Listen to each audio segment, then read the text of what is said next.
club. It was Rita Ora, Adrian Bailon, it was Kyle, and it was Deontay, right? Dell said, do your thing, beauty. Free custom nails for you anytime. Love from Canada. Thank you, Dell. They said that they all went, after the gay club, they all went to Cassie's apartment. Cassie got a call from Diddy. How does he know it was Diddy? He put Cassie put Diddy on speakerphone, right? He said on speakerphone, you better bring your ASS to his house, right? Cassie started to panic. Cassie got upset. Cassie, I believe, hung up. Then Diddy talked to Deontay. She either hung up and he called back, or he was still on speakerphone. He talked to Deontay. He told him, you need to stay your ass at home too, because that B is always out with you, and she needs to stay home. Cassie was not allowed to go out without Diddy. Okay, Visionary said, "Girl, $5 towards your tea fund because you're spilling it everywhere." Thank you, Visionary. Cassie said she got nerve. Hey, everybody. Cassie was nervous, panicked, started packing her stuff, ran and went over to Diddy's house. Right. The Salty Biscuit said, missing you will never sound the same. R.I.P. Big. I know, but even, what's up, Mel? Mel, come give a shout out to your channel. Listen, we got Mel in the house. He is doing his big one in the courtroom. He is going to be here the whole trial. Mel, I know you already gave a shout out, but give your shout outs to your socials. Watching the World 777. Come check me out. This is my great friend. But wait, Mel, I got to ask you, what did you think of Diddy's team demanding an immediate mistrial? What was your takeaway impression? I thought it was a good strategy, but I knew the judge was going to shoot it down. But you got to try everything, right? Yeah, in this case, you can't leave any bones on the table. Right? Because as of now, it looked like Diddy is going to jail. So yeah, I wouldn't leave a bone on the table either. Lord have mercy. You know, that's what it is. All right, so listen. Right. Thank you so much, Mel. Also, what time is lunch over? In 15 minutes. In 15 minutes? Okay, let me. Thank you, guys. Make sure y'all follow. All right, so listen, in 15 minutes, Ava Philippa Watson said, Tisha, like always, thank you, and giving us the latest news. Watching you here from Spain. Oh my God. ¿Cómo está, guapa? All right, so listen, right? Where is it? Oh, okay. So anyway, he commanded Cassie's stylist to stay home. Cassie was not allowed. He also said that Diddy had all approval of Cassie's looks. Anytime she even stepped out the house, they would have to send photos to Diddy, and Diddy would pick the one he approved of, and that was it. Miss Lexi, thank you so much for the super chat. Antonia Martin said, love your spirit, girl. Get a cup of coffee. Oh, thank you for all that updates. You're welcome. They said in 2014 Vanity Oscar party, that's when things blew up. He said the Vanity Fair party was like an Oscars after party. Indigo, so thank you so much for the super chat. He said it was Puff, it was Cass, it was Derek, right? And they would come with Cassie. So he came with Cassie, right? Diddy was already there with his stylist, Derek Roche. Cassie had her hair down. He said she looked bomb. The hair was cut straight. It looked good, right? He said Diddy approached him, ripped him up by his jacket, lifted him up, and said, I thought I told you to put Jacqueline Hall. Thank you so much for the super chat. He said, I thought I told you to put her hair up. Mind you, Deontay's feet are dangling from the thing, and he's being gripped up at the Vanity Fair party. Disney really thought he was in an unscripted episode of Carlito's Way, right? Then he said, I thought I told you to put her hair up. They said he went to, then he got some hairpins out, gave it to Derek Roach, Cassie, and Diddy. They went into the bathroom and they tried to put her hair up. And he said afterwards, Diddy came out and was like, yo, I guess y'all was right. It does look better down. And that's why Cassie was allowed to keep her hair down. All right. Now get this with the music, because this is going into the coercion. Remember how they said that Diddy held Cassie hostage by those tapes and the music? He said that Deontay said that he helped pick Cassie's songs out because they were friends. He probably should have been like a creative director or something like that. He would come up with creative ideas. He talked about Cassie's mixtape. He said the mixtape could have been released for free or stream. He said mixtapes are kind of like promotion. But when mixtapes do really well, you release them for profit because you can make money off of mixtapes, right? He said in 2013, she came out with Rockabye Baby, right? She said he said that Diddy said, like, yo, if it does well, I'll let you sell it online. And Cassie could make some money so she could leave him and be independent and leave everything Diddy had. He said that it was never sold online. Diddy decided that it would be free, right? Even though he did say if it did well, it could go on streaming platforms. They said, how did you do it? They said, well, then how did the mixtape go? They said it went really well. She had the #1 mixtape for the year. In 2013, it was a top mixtape of the year. Is this not proving that Diddy held Cassie's career over the head? Is it not proving that Diddy didn't allow Cassie to have a career? I'm sick of everybody acting like Cassie was a bum when she got with Diddy. Cassie was the hottest thing pumping, and Diddy kept putting his foot on her career's neck and wouldn't let her do this, right? And then again, he said he obviously said Diddy never gave Cassie's career a chance. They said that she was recording an album around the time they broke up, right? They said Cassie did so much studio time. They had pics in the studio. There was a teepee in the studio to fix. Cassie was focused and locked in. They said Cassie recorded hundreds of songs, and Diddy only released 10% of them. And these were songs with a collab. Again, does it not seem that there was a lie about the fact that Diddy was trying to help Cassie's career and Cassie was benefiting from everything Diddy did? It was, you guys, it was all a lie. It was all a lie. Talk to me. Thank you so much for the super chat. Also, Mia Benami. Oh my God, Mia. Thank you so much for that generous super chat. Mia, buy me dinner.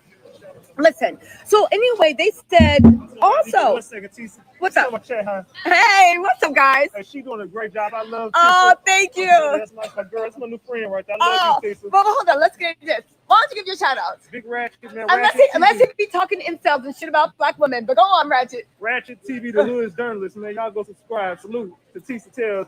She the dopest person covering this Diddy shit, man. Oh, thank you, Ratchet. Salute, I appreciate it. Oh, you're welcome. Make sure you salute these black content creators in the street. He's doing the big thing. Unless he's talking trash about me. But he's doing the big thing. We love you over there, Ratchet. Oh, that's what's up. Make sure y'all go and support Ratchet TV. You gonna be out here, you guys. Be out for most of it. Okay, listen, most good. What really quick before you go, what did you think about Diddy's team requesting that mistrial? And tell them the tenseness that was in the courtroom. It was a big argument. They definitely are pushing for it. I think that it was a reach, but I understand because the government playing dirty. And if you in that courtroom listening, they got some dirty tactics. But Tisa, you need to give them your input on when you did that time frame with the loop on how they 8:30 to 6:30. Oh yeah. I really want you to get back to that because you had me thinking like, what the fuck? That was very. It was a good loop. It was a good loop. All right, Ratchet. Listen, enjoy. See you guys. Salute All to right. Tisa, man. Salute to Tisa, y'all. We love you, Tisa. Thanks, Ratchet. Make sure y'all go and follow. You get to that and break that down. I will. I'm gonna break it down for y'all right now. So what he's talking about, because I gotta go in the court in a second, right? Deontay is still not done testifying. We on lunch, and girl, he was only on the stand for like maybe 10 minutes and already destroyed every single thing that he got to do, every single thing, right? So Blue Sunside said, I look forward to your tea every day, the best in the game. Go Tisa. Also, Adrian Blackstock said, love your upbeat energy. Oh, thank you guys. I appreciate that. Dina said, girl, this trial keeps me in wonder. Keep up the good work. Peace and blessings. This trial got me going. Okay, so what was Ratchet TV talking about, right? So listen, they were trying to poke holes in Capricorn Clutch's story today because the officer said that they showed up at Kid Cudi's house at 8:20. They saw Diddy's SUV sitting outside the door. They didn't see. Remember, Capricorn Clark testified yesterday that she saw they were sitting in front of the door. Kid Cudi pulled up in his Porsche. He took off. They chased them. It went all over the place. And then, Kid Cudi eventually lost them. And everybody was like, oh, well, Diddy's team was like, that don't even make any sense because there's dead ends. Anybody that's actually been in the Hollywood Hills, I think that's the Wonderland area, knows that, yes, there's a dead end, but before the dead end, there's a million left turns, right turns. You act like he lives in a cul-de-sac. That's like he's at the edge of the cul-de-sac. He could have easily made a turn. So what ended up happening? So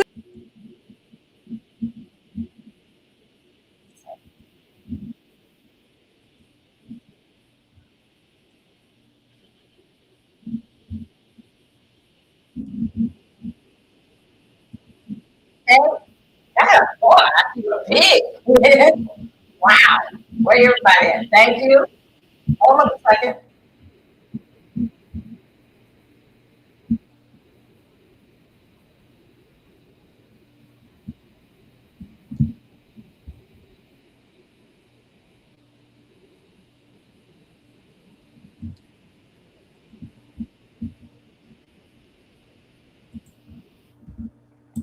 Hey, you guys. Good morning. Good morning.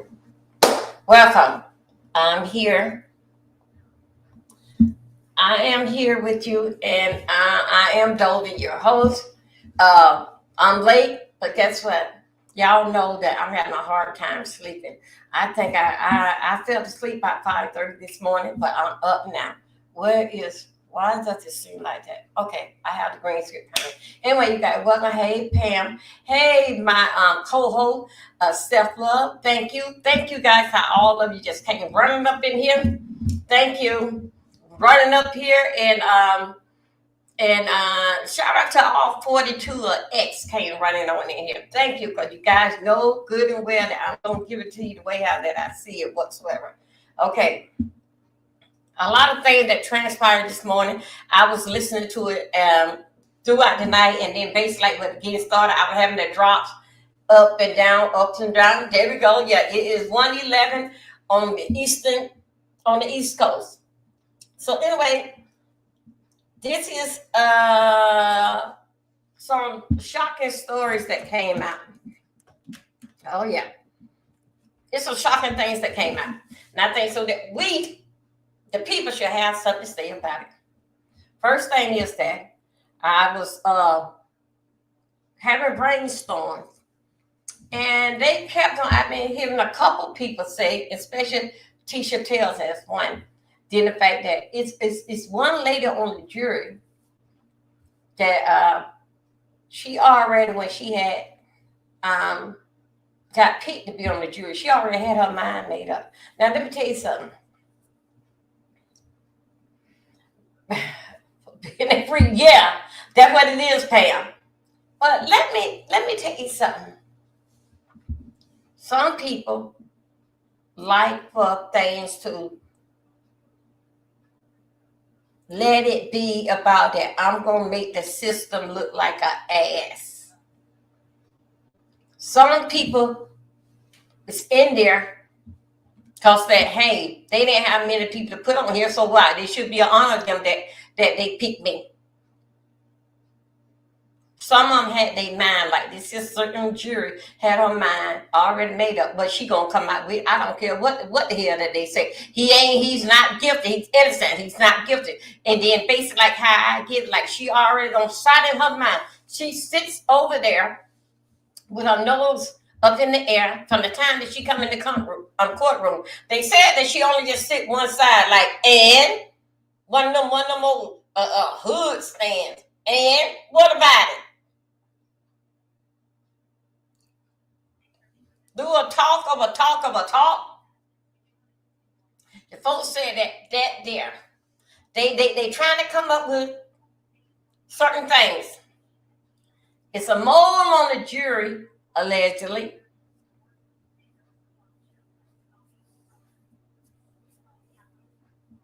Mm-hmm. Also, too, in the LA Police Department, the one that came out there and pertaining to the fire. When out of all these things basic that are going on, even down to the break-in, even down to the fire, did you know that it's not no paperwork? Out of all this here that was surrounding Diddy, and also too, come on, Lil Rod. You remember, let me go back over something. You remember when Lil Rod said that, you remember they were fighting, and this here one guy got shot, and then you remember when they went out there and said that they went out there and said that the homeless people said that the guy had came from 2 streets over. He come from 2 streets over here. He was already shot. The guy went inside the studio in the bathroom and was bleeding to death. Y'all know I'm gonna fix it up. Just follow me. I'm in there, but I'm just letting you know. You know, everybody have a way how they can tell the story. Hold on a second. Y'all, I am watching everything when everything's going on. Everybody got a way how they can tell the story. Shout out to those that, thank you, X. You guys, I just love you. Thank you. Let me see who else came on here. Shout out, thank you, Twit. Thank you for coming on in here.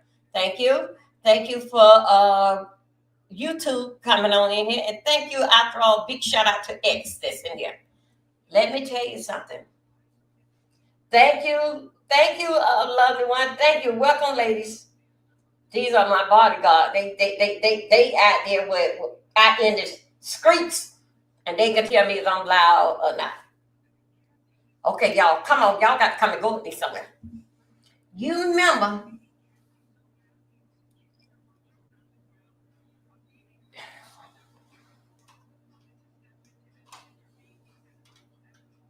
okay. I'm sorry, I got these TVs on here that on technicology. Okay. Now look, you remember that Lil Rod said that the guy got shot and he came over to the studio in the bathroom and the guy was bleeding.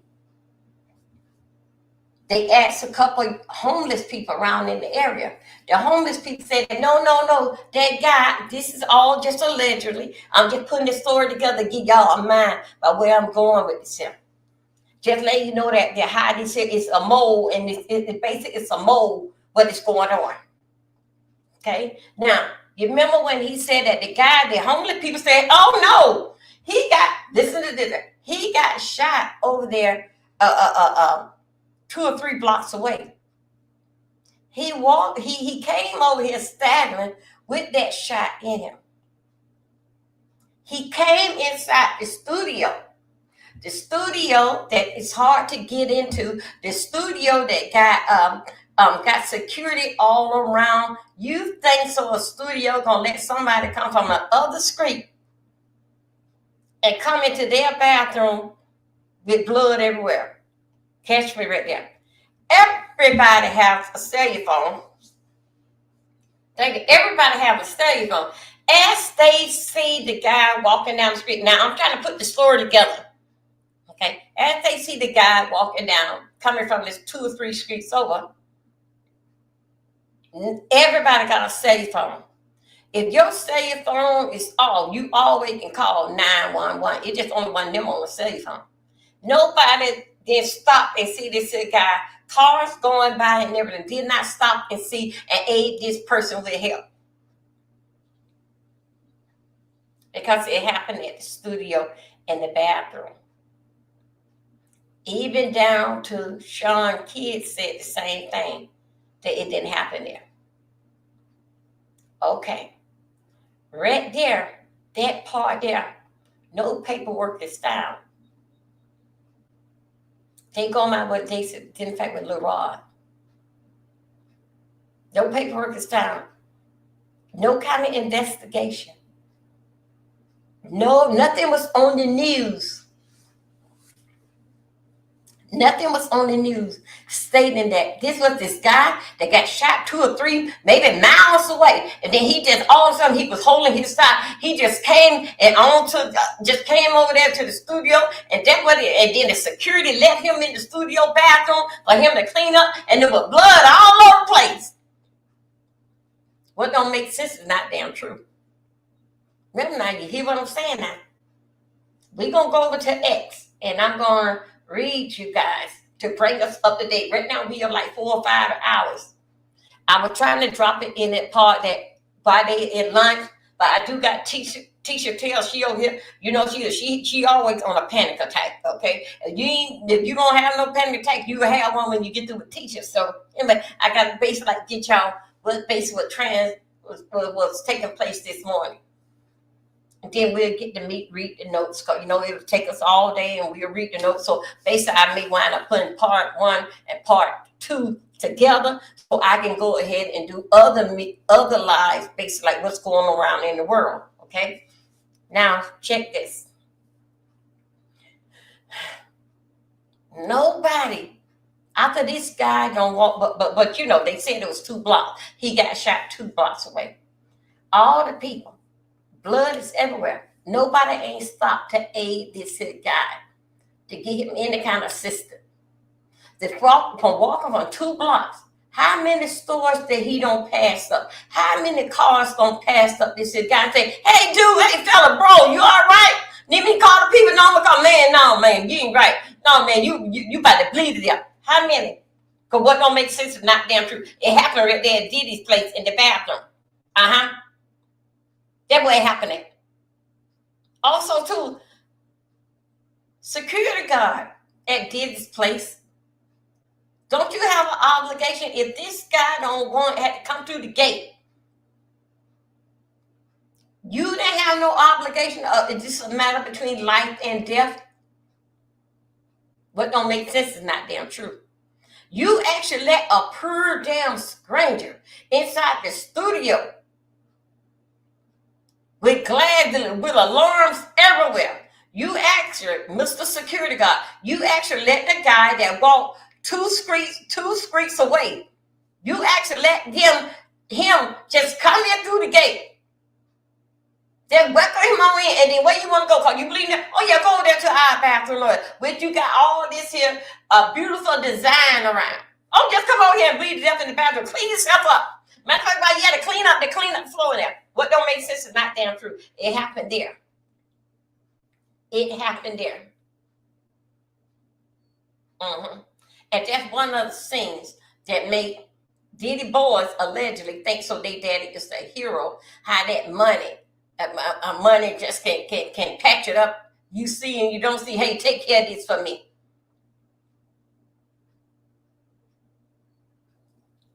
Okay, I'm going to read you off those notes there. How did we get right here to right now that they also too have this morning? It was one of the fire investigators that was there during the fire that exposed that kid's cutty hole, and that's how this here tied into this here. So I'm giving y'all like a rundown. Basically, what I'm going to read to you to bring us up to date. And I know a lot of us been out in the streets, been getting a little information, but now I'm just going to bring it full force. Because y'all know we at 5 hours, and you know I have to break it all the way down till we come down to the first hour. Okay? So basically, it may be backwards to you, but we catching up. We just going the other way.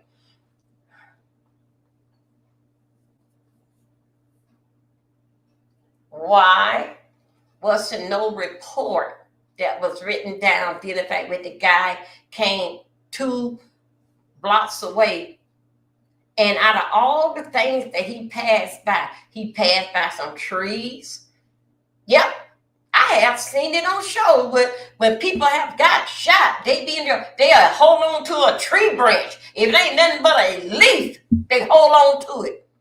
It said, there, but this one here got full breath, breathing, and everything. And this here guy here, you coming with me on stuff, you hear me? But this guy here, from 2 blocks away, that's what them homeless people said. He came for 2 blocks.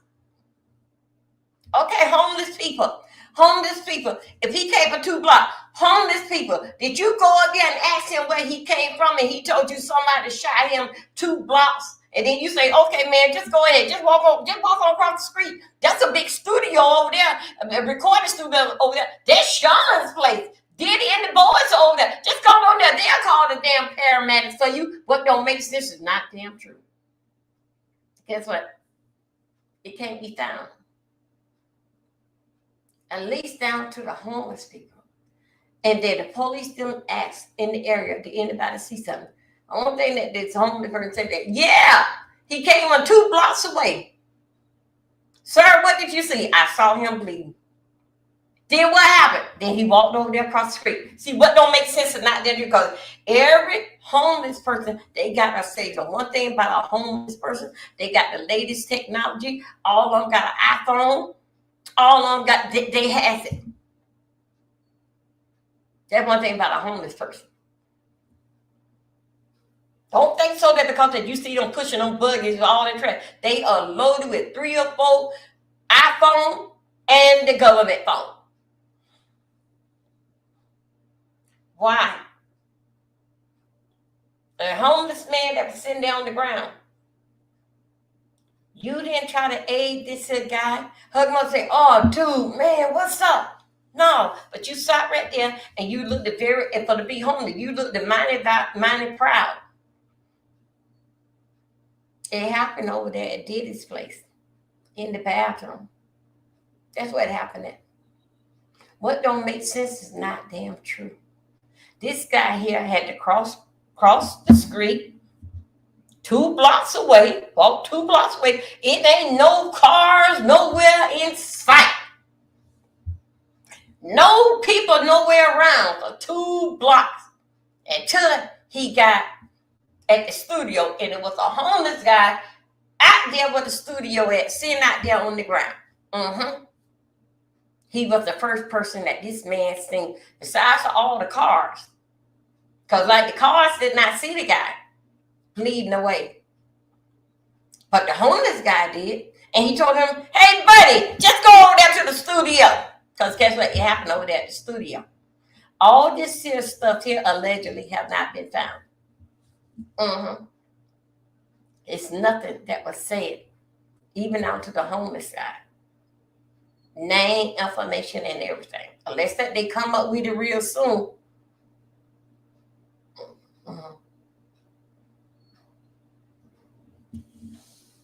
Kid Cudi did in fact, when they dropped the bottle inside Kid Cudi car, y'all can say that is sort of kind of pushing it, but Sean did not do that. Sean did not do that. Was the people that are around Sean, they got order to do it. That's what makes this a part of the racketeering. A racketeer don't have nothing always dealing fact with money. They would do something for you, boss. Boss, where you at? I take care of it, boss. Racketeering ain't got nothing, ain't always got something to do with money. It's a controlled thing, and with people wants to be around Sean for there to be accepting from him, because you can't tell him no. That's what this was about. Yes, I do believe that it was ordered by Sean. I do believe that they were saying, yeah, we're gonna get this in, motherfucker. We're gonna get, yeah, let's get to the house. Yeah, I do believe that. Do I believe that Sean Diddy Cone got his scary ass out the car? But guess what? The police, I read that all to you guys. Remember the police that come around there? The police didn't have no idea that the truck, the Escalade, or what the truck that they SUV, what they were driving in. He didn't have no idea they were coming from over here from where the source was at. But the police were very, very smart. Listen to what I say. The police were very smart. The police was able to take a screenshot of the license plate. Now, this is where things get tricky. And we're going to go over that in a few minutes. This is where things get tricky. The police were able to do a screenshot of the license plate. The license plate said that it came from over there said that the truck is registered under Bad Boys and Company. That's what the registration say. That's after leaving. That's as the car move away from Diddy's house. Now, also too, in the for what they tell me, they said that the car when he dropped the bottle in there with the solution, the paper had came out. That's why it didn't make much explosion like what it did, but it's supposed to have made a big explosion, because guess what? It was 2 other cars, basically 3 cars. 2 other cars were right there. Then the house was right there. This supposed to did more damage than what it had supposed to do. But the paper that they took to like put it right there in the hole or something, it fell out. That's how that happened. So that's why it only was to do what he had did then. Did Sean get out that car and run over there? I'm gonna cut the roof off and drop it in there. Because he's too damn scared. And if you want to be a part of the bad boy, this is Dovey saying this in the Dovenisha term. If you want to be a part of the bad boy family, then come on, let's get over here. I'm gonna get this here so and so.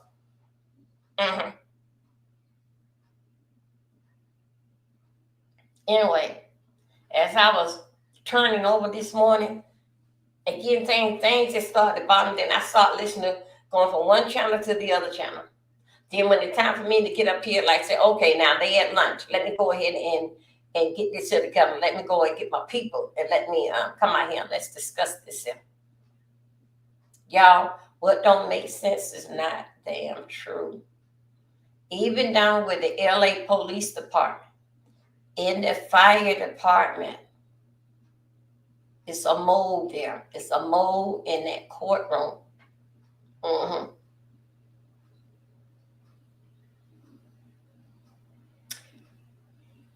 What it came across that, well, it was already said, did in fact, well, last week, did in fact that they want to do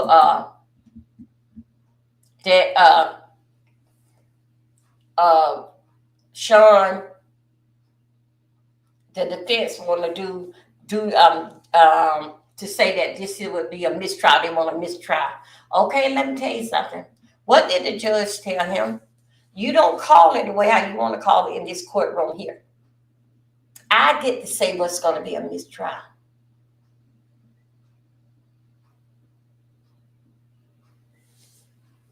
That was told to Sean's lawyer last week.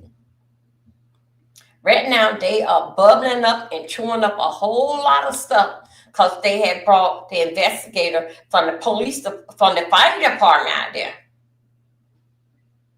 Y'all, all of this is dealing fact with racketeering. Dealing fact that it showed that his jealousy, okay? We showed that him and Cassidy had no fight and they beat on one another. I don't care what they say. Dealing fact with Sean told that behind up, but guess what? She told his behind up too. It went both ways.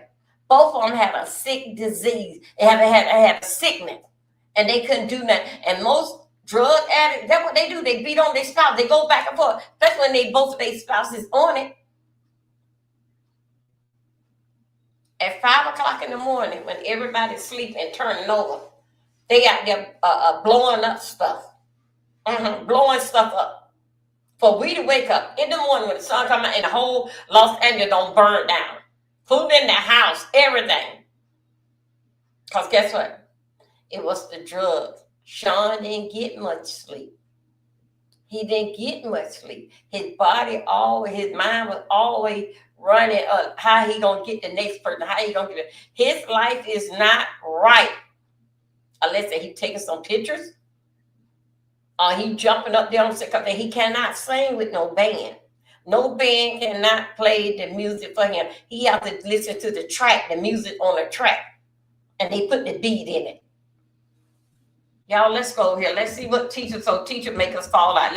What you got to say. Then we'll get into it. Hello, how you doing? Please like my video. Thanks all 49 X coming on here. Thank everybody. Thank you. Let's catch a heart attack with Olsen.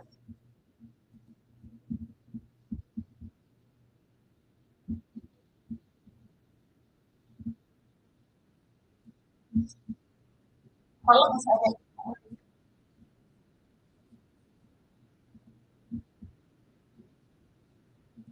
On at 8:20.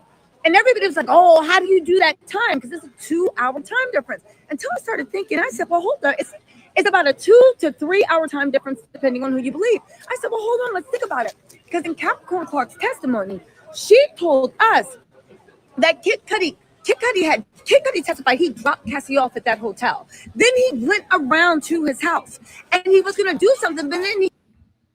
Hold on one second. I see something. I see something that came by. Hold on a second. And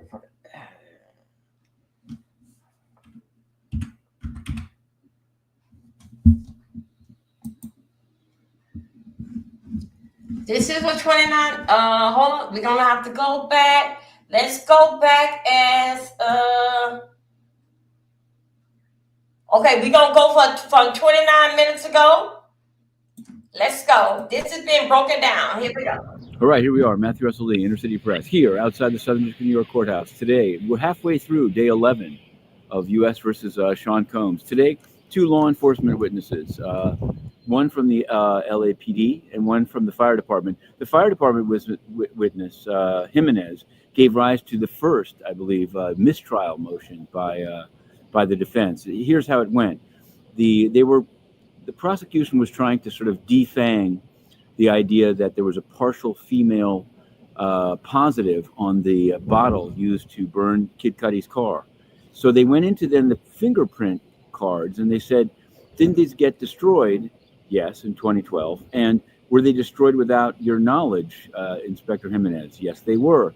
Would it have been normal for you to have had to approve the destruction? Yes, it would. So basically, there was immediately a sidebar and then a motion by Alexander Shapiro for a mistrial, saying that the jury had been left with the impression that Combs had used connections in the LAPD to get the witness cards done. The judge said not so much. They never heard that, and the questions are not evidence. But he did give a curative instruction, saying not to consider not only the answers, but even the questions about these fingerprint cards. Whether this is going to show up in an actual appeal to the Second Circuit, well, I guess that would have to depend if there's a guilty verdict. But it's been defanged, and now there's a guy called DeAndre Nash. He's a stylist. He's kind of sassy. So he's an interesting witness because he says things like, "Oh yeah, that's the bomb. She was the bomb." Or, "I look great." He's going to testify in the afternoon. Apparently, that Cassie told him she didn't want to. She was made to freak off on her birthday. There's already been some discussion about that. I'm going to toot Inner City Press this morning. In the first week we filed with Judge Subramanian saying that too much stuff wasn't going into the docket, and now it's going into the docket. So we get a little preview of these issues, but there was no preview of this fingerprint card imbroglio. So there's that. Okay. During this lunch break, I went and caught a sentencing. Okay, here we go. Let's talk about this fingerprint card. This is what the fingerprint card that was pertaining to over there, the Kid Cudi car. They cannot find it. They cannot find the fingerprint card that was taken with the time when Kid Cudi car was blown up. They cannot find the card. The one that's supposed to make the ruling of it, he asked them for the card for the prints that was on it. They said they don't know where it's at. This is what I was telling y'all a few minutes ago. You remember I was saying something about it was an inside? It was an inside job, didn't pay with the LA over there with the fire department. But the one that's on the stand, the one that's on the stand, that is the one that testified, said that he couldn't find the card. Nobody ain't supposed to touch that. But if all of a sudden that card with the fingerprints was on it, it's gone. Let's go. Judge Swain, 90 months for a guy for gun trafficking and drug dealing, and he's going to be deported at the end of the 90 months. So it's this tale of two worlds here in the federal courthouse. But we're going back in for the afternoon session. There'll be a witness called Mia, an actual straight-up sexual victim, but apparently the cross-examination will not begin until tomorrow. But we'll be on it. Inner City Press. You can find week 2 of the book on Google Play. You can find week 1, and soon you'll have week 3. Okay, to be continued. Okay, here we go. Wait, hold up 1 second. No, we're not finished, not yet. Hold up. Let's go. Thanks for being with us here. Hold on a second. This is what's taking over. This what I just gave you was dropped 33 minutes ago. Now, I think so. We got a little bit of time here. Let's go ahead. We are at the part where we at the part now. What took place with Captain Coin Clark. Okay. This is the person here is the Okay, here we are, Matthew Russell Lee, Inner City Press, here at the Southern District of New York Courthouse. Today, Wednesday, May 28th, 2025, we're going in for what would be day 11, I believe, of the Sean Combs trial. Yesterday, there was a single witness, Capricorn Clark. She testified at great length about kidnapping to Kid Cudi's house, in which she described Sean Combs with a gun in the car, and also 5 grueling days of lie detector tests taken in a then empty building on Broadway in Manhattan, in which a unnamed man the size of 2 linebackers said if she didn't pass the lie detector test, this was a lie detector test about apparently stealing the missing jewelry from Jacob the jeweler after a white party in the Hamptons. It's all coming together. Apparently she passed, but then she got repeatedly fired and then went back with Combs Enterprises. That was sort of came up on like, why'd you go back? And she's, she had a tale of woe, broke down. The judge had kept the jury later than usual so they could get through the day. Now, upcoming today, LAPD, LAFD, or FDLA, I guess it would be, Jimenez, the investigator of the fire at Cuddy's car. There's a lot of back and forth about this female DNA and how they can ask questions about it. I have to say, I'm going to toot Inner City Press's horn. We did this filing in week 1, the Thursday of week 1, saying nothing was going into the docket. And now it is. They put belatedly a number of emails from like 2 weeks ago, but now we're getting kind of in real time the arguments that are being made. And it's appreciated. It helps with the coverage, and it also helps people to know why it is that some things get excluded and why some things get in. Also today, Mia, described as another victim of Sean Combs' sexual victim. So the pieces are there. The pieces are coming together. We're covering it extremely closely. We put out ebooks of week 1 and then of week 2, and we'll be putting out one of week 3, in part to say, like, these are the things that we're putting out. People, there's a lot of weird stuff going on. Supposedly 50 Cent actually retweeted or screenshot and put on Instagram what Capricorn Clark quoted Sean Combs about him. So it goes. It's quite a hype trial, and I'm coming up to a bunch of tenths of the networks. But we're going to be going in and live tweeting extremely soon, maybe even before this goes up. Okay.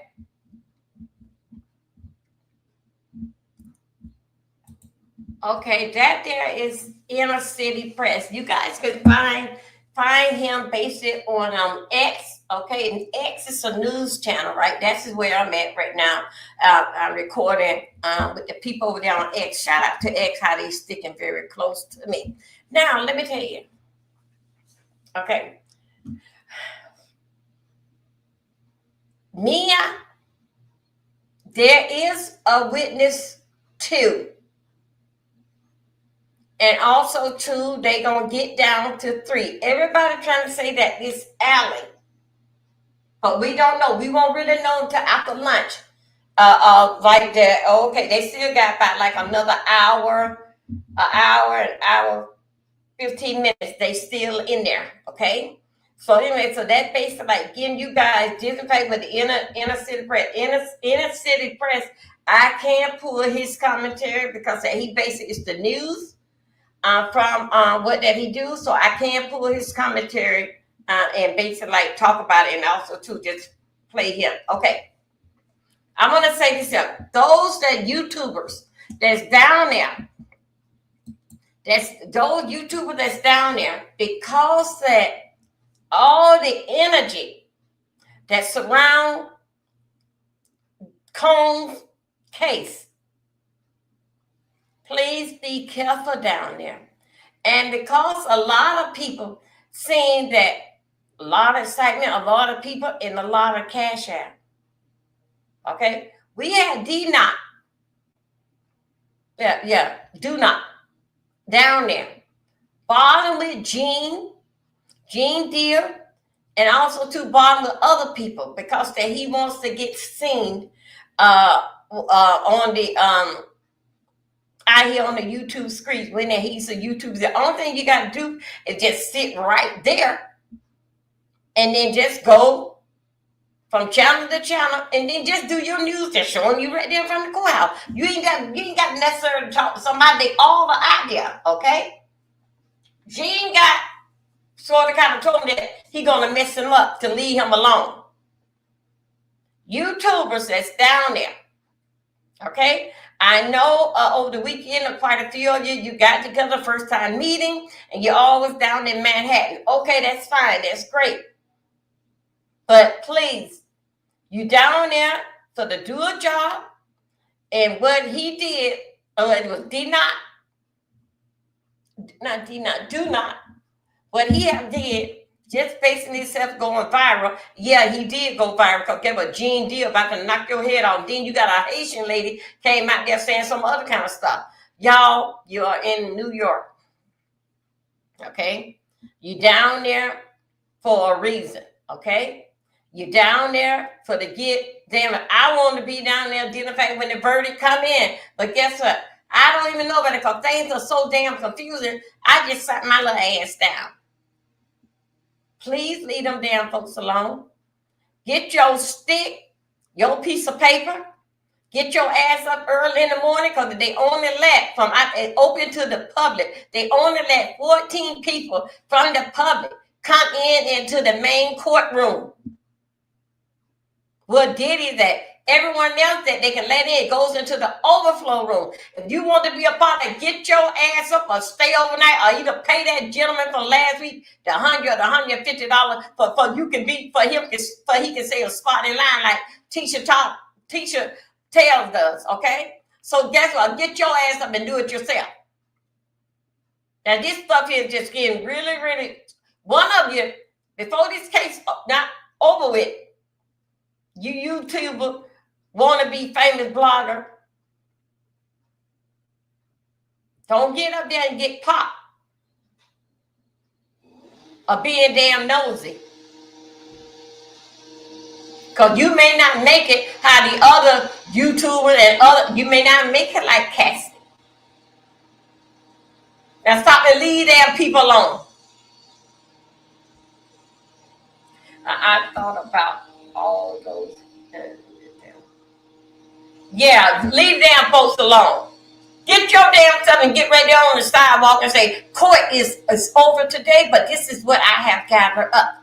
You ain't got to be in the courtroom.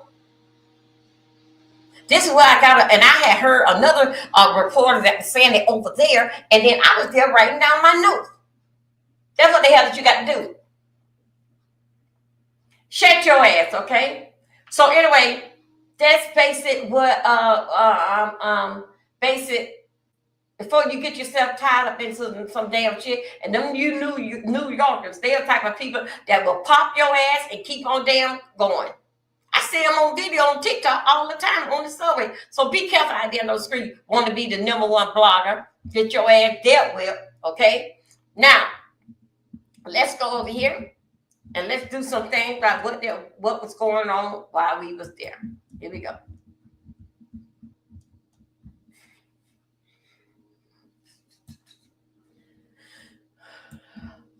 Okay, no.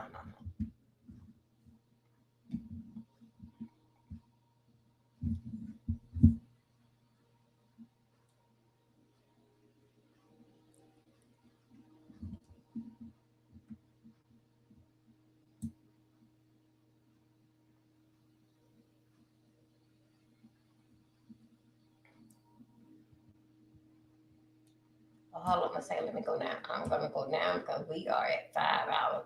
Here we go. Where are my glasses? Y'all, I got to go and get my glasses. Going down to 3. Here we go. Okay, 14 on the docket. Sean innocent press. One docket defend. Okay, that was something else. Didn't fight with them. All those. Okay, here we go. We're going to move on down.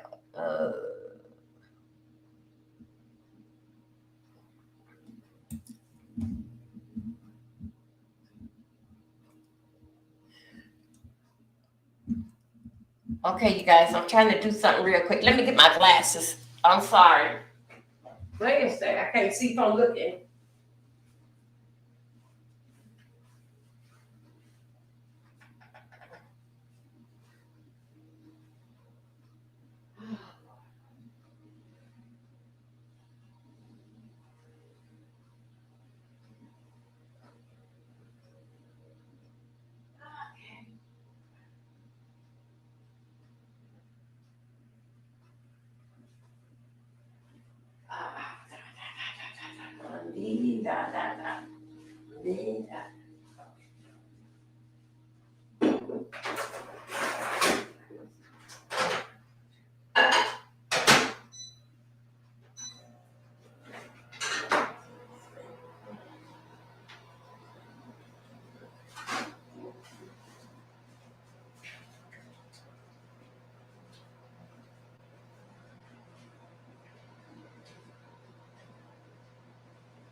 Ooh, ooh, ooh. Okay.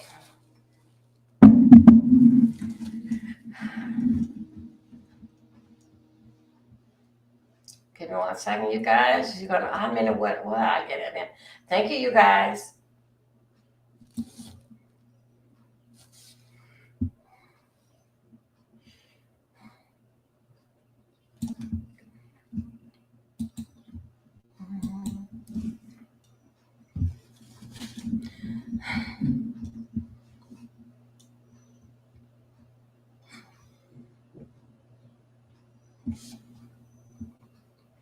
Where are we at? Where we are? Okay. My new video courthouse did question report. City Fair, arbitrated docket. Okay, we already got there.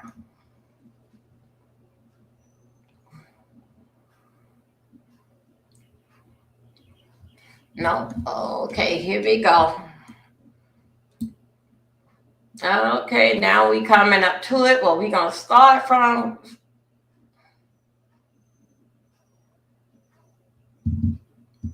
Okay, here we go. Here we go. Here we go. This is the 22nd. No, come on. Okay.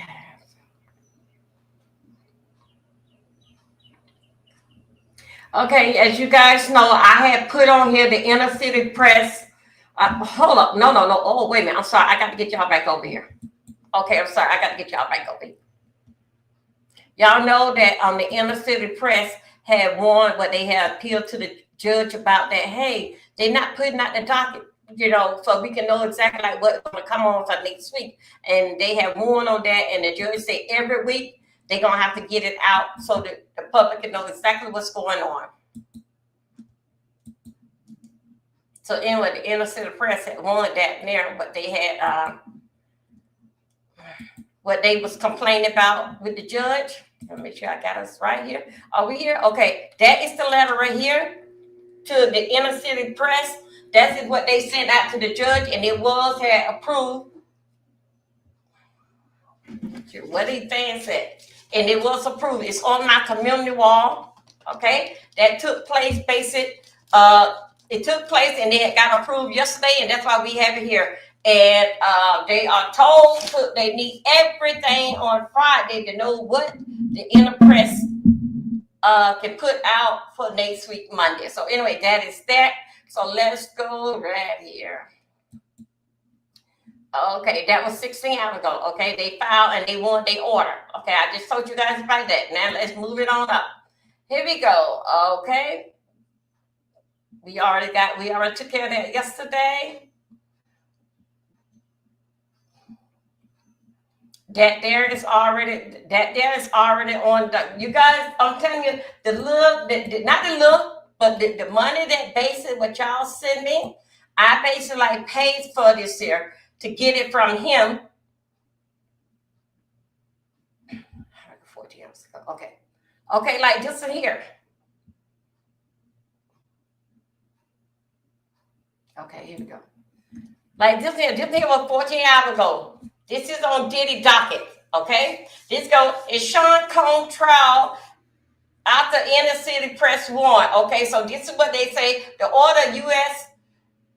defined that the DMV docket to be used during direct update aid. I guess that's Los Angeles Police Department on May 28th. Okay, so that's basically today. So this is what we doing. This is what that inner city press was talking about.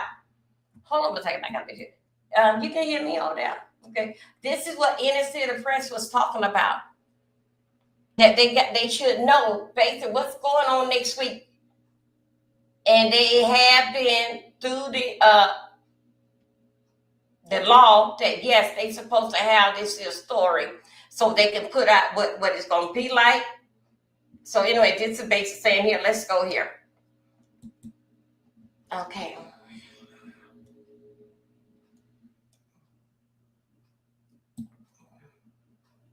Okay, this is okay.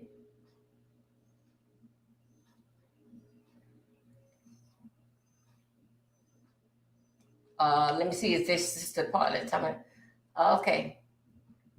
Mia.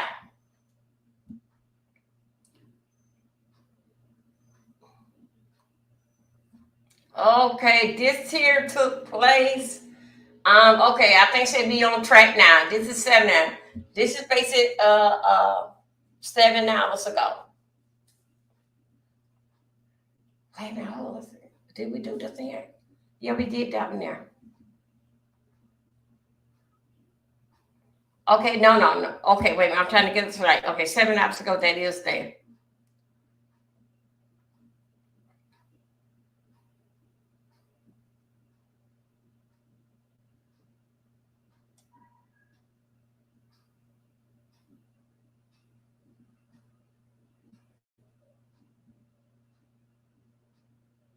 Mia is one of the victim witness today. They say.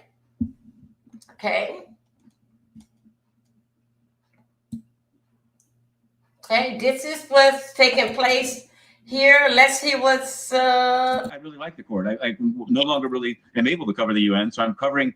I to be honest with you, I write like 10 stories a day about SDNY. Yeah. Not all file cases, but you definitely have a lot on your X, and I encourage people to follow you. Let's talk about what's happened so far in the last 2 weeks. I want to ask you, you've been inside the courtroom. You've been watching Sean Combs. You have been watching the witnesses on the stand coming and going. And that's always such a dramatic thing when you see a witness come from the back of the courtroom, going into the well, getting up on the witness stand. So let's talk about what has stuck out to you the most, winners and losers for prosecution and defense. I mean, I think it's less. I'm definitely always interested in how, people's. I'm more interested in the jurors' faces. They're the ones who will ultimately be voting on guilt or innocence. But I think what people need to understand is this is not a normal racketeering case. Like I'm not saying that they're not going to be able to prove it, but I'm saying that there are a lot of racketeering cases which are basically it was a law created for the mafia, and it's since been deployed largely on drug gangs and things like that. So their difficulty, their burden here is to show that employees of Combs Enterprises and Bad Boy Records buying lubricant and cleaning up hotel rooms are the elements to make it that this was the entire enterprise was devoted toward servicing Diddy's seemingly, I think he would even abnormal sexual proclivities. So I don't know. It's that I think a lot of it's going to ride on that. I think that people hear the report. You see the CNN, the video that was put on CNN. Okay, let's go back here. See what I'm talking about? This is what a racketeer don't necessarily got to be identified with this money situation. They doing everything for Sean. They were ordered by Sean to do this here. Everything in to please Sean. And when you look at most identified with the mafia those guys back then and probably some now, you see they always do something for you, boss. What you say, boss? Okay, got it. We on it, boss. And it's actually not CNN video. It was video from the hallways of the Intercontinental Hotel. And it largely survived because one of the guards who did testify, for his own purposes, it was like on a screen in the hotel security office. He filmed it with his phone in order to show his wife. This video was shown to the jury. And it's terrible, but you have to step back and say, this is not a domestic violence case. It's a racketeering, sex trafficking, and transportation to engage in prostitution case. The elements are there, but I'm waiting. I think he has 10 defense lawyers, right? And many of them are quite accomplished and did, for example, on the expert witness, Don Hughes, this lawyer they had just brought in called Jonathan Bach, who's actually the husband of one of the other lawyers, his kind of appellate lawyer, Alexander Shapiro. I think he did it. I mean, just objectively, whatever you think, I'm getting a lot of pushback from people that say that Don Hughes is a great expert. She was in the Amber Heard, Johnny Depp case. She's been in a lot of cases, but he did a very good job. And over the weekend, even, they've put in a filing trying to exclude all of her testimony. Now you're saying, and let me just stop you right there, because it's Sean Combs' defense team that is working to exclude the testimony of an expert who can talk about domestic violence and why people stay with their abusers. So we'll wait and see what happens there. I only have time for one more question, Matthew. So I want to ask you, I saw that you posted on X that the prosecution has about 4 more weeks. The defense won't even get a crack at putting on their witnesses for 4 4 more weeks. And you mentioned about the testimony that's already been laid out. So there is more to go.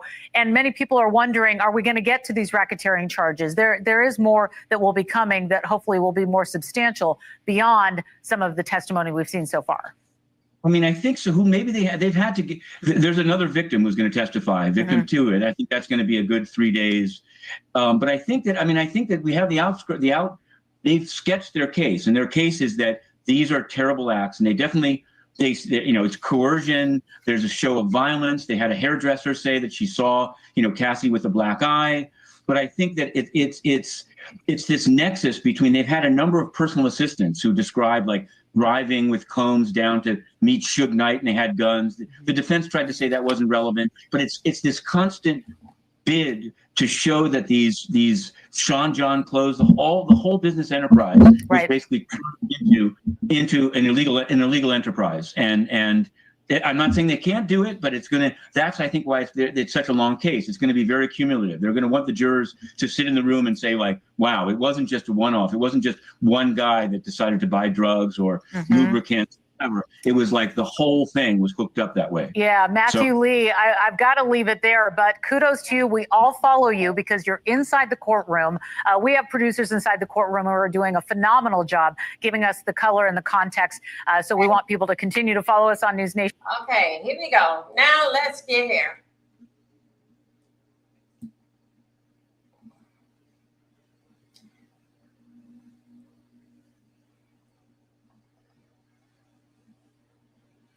Okay, this is from the same guy 7 hours ago. There are no videos in the courtroom, but we did have these question and answer on Sunday before the argument was belittled, docket, and responsibilities in motion. Okay, we already did that. They already won. They already got that. Okay, we already did that. Okay, we got that part there.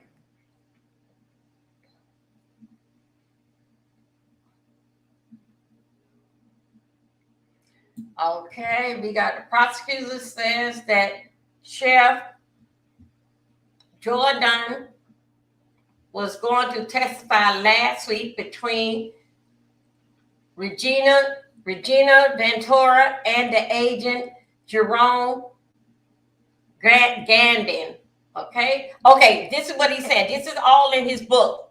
He don't gave us all this here stuff here that pertaining to last week. Okay. This is what he just saying. I guess what he was getting ready to get set up for the morning. Okay, now he's thanking everybody. Let's keep going. Okay, now we heard what he had said there. Here we go. Where are we? Okay, we pushing up. Okay, I think so. We kind of found our way. Okay, we have not heard, dealing in fact with Cassie, we don't know if she had the baby or what. We don't know about that yet. So anyway, as those of you don't know, Cassie fell in contraction yesterday in the courthouse. And they had to call the people, the paramedics, the ambulance to come and get her and to escort her and take her to the nearby hospital right away. Okay. Okay, here we go. It's 5 hours ago. 5 hours ago, this is identified with Combs Steele. Steele is a part of Combs, one of Combs' lawyer. I just now found out just now with him talking that Combs got 10 lawyers. Okay, but also too, we had Combs that one day last week, one of his lawyers left. That came from the inner city press. Quit, and then also too, we had 2 other was thinking about quitting. So, but right now, let's just say, as for what I hear, that he got 10 on him. Okay, Combs Steele. Okay, they talking to this is Mr. Mascus was not hyperventilating, right? They starting to pick up things. Okay, this is what's the person that's on the stand. Now, don't forget now, when Steele comes, that is the lawyer. And then the other person, that is going to be the one that is that identifying with the prosecutor, just the person that on the stand.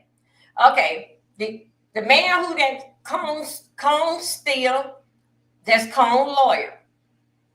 Okay, this is what he was asking the person that's up there on the stand. Okay. The person responded back and say that he was so tense.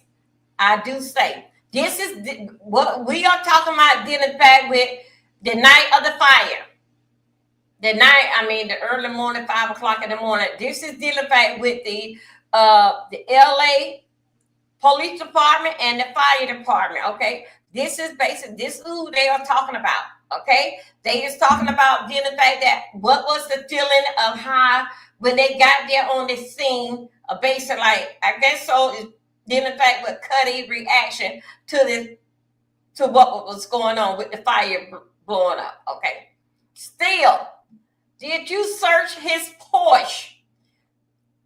The investigator said no. Still, don't forget that, still this Sean lawyer. It was 8:20, not 6:30 a.m., right? That was still correcting the investigator that was there, that was investigating the case. He was correcting him, didn't say with the time. First he said it was 8:30 a.m. and then not 6. So he was trying to make sure that he got it right. I guess he was trying to pinpoint that this investigator was telling a lie. So let's try to get the time right. So, okay, the investigator say right. Still say no further, nothing further. Okay. And they say no, redirect. Okay, here we go. We are up here. We don't. Okay, still. If you thought there was if you thought it was a gun in the Escalade, you could have put it out as a boglo, right? The state said, objection. That is what the state jumped in because that Sean Cone Steele was cross-examined the investigator that was on the stand. Okay, so the state had adjusted to that, saying that with the gun being in the Escalade, he was saying it to the investigator, you would have said it was bogus. Then the state said, the judge say overruled, still say you did not, right? The investigator say right, still say any motion of security camera. The investigator say I saw some. Okay, we all getting around there by Cuddy's house in that Porsche.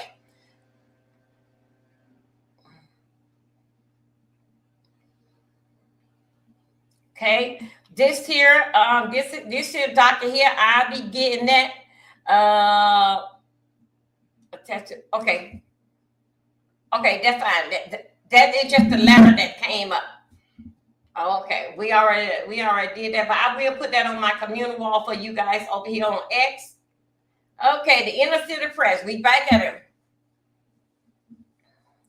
This is 5 hours ago. This is from the Inner City Press. This is what he is saying. He said that now another state versus Cone docket in responding to the Inner City. Inner City Press want everything. Okay, they won this motion here with this here docket. What's got in here? They won that. Okay. Matter of fact, he said he did not put that up. He just he said it'll be coming out. Okay, here we go. Let's move. 4 hours ago, we are getting caught up here somewhere. Okay, in Sean Cone trial after Inner City Press. Okay, this is talking about his win. Okay, this is just talking about his win. Okay, I think so. We got some juice right here. The prosecutor asked arson investigator, that's arson dealing with the fire, somebody started a fire, about the fingerprint card. This is the one that I was telling you about. They can't find that card. Being mysterious order destroyed by him. Cone and Apatilo said that this implies somebody is in this here courtroom. ordered them to destroy, God, to destroy, and is apparently mugging make a first request for a mistrial. Okay, let me go over that again, because I couldn't even believe exactly what I read it. Okay, this is what happened 4 hours ago. The prosecutor asked the investigator of the arson, about fingerprint card being mysteriously ordered destroyed by him. Prosecutor asking him, "Did you discard that? The investigator with the, did you destroy that card?" Okay. Apophylic, that is Cone lawyer, says someone in this courtroom ordered them destroyed and is apparently making a first request for a mistrial. That is just what just was said there. Okay, let me see. Y'all, what was said right there? That came from inner city. That came from inner city. That is what he was saying. Remember, I was saying that the investigator. So anyway, they was talking to the investigator of the arson that he deals nothing but with these fires and who started and was it lit. Okay, let's go. Did they mean to start it? Okay. Okay, let me go ahead and play this. Okay, how we go? Grant reads on this side today. I gotta see what. Okay, I gotta see what he say. Open that. See what is current. Okay, let me see. Okay, no. Okay, here we go. That's still something didn't take me. Okay. Cone Shapiro with the court. This is what inner city press is saying. Inner city press saying. Will the court tells the jury the answer not to be considered? Judge, I tell them the question and answer on the fingerprint. And in this case, not to be considered. Cone Shapiro say, "Thank you, Your Honor." All rise. After we leave from here, we gonna go over there to the shade room. Shade room gonna have it hood style. Here we go. Judge, I sustain to object when rise. The jury had already been told that the questioning, and not evidence. Cone, that's Shapiro. Your Honor, should tell the jury the questioning were improper. State, they were not improper. You could say disregard both. That is in effect with the state. They over there talking to the judge. Okay, let's see how did we do. Okay, right now they on break. Let's come back. 2 hours. They on break. This is what it's saying. Okay, all on break. Okay, here we go.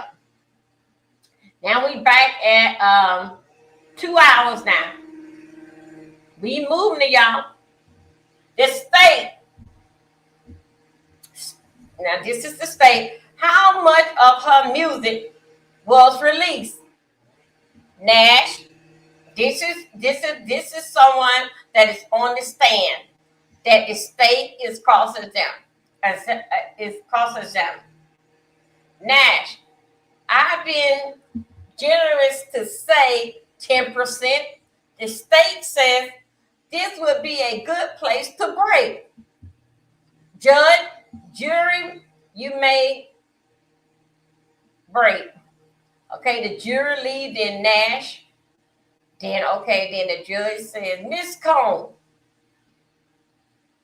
Coney, what he's saying about 2013 is not about a tape.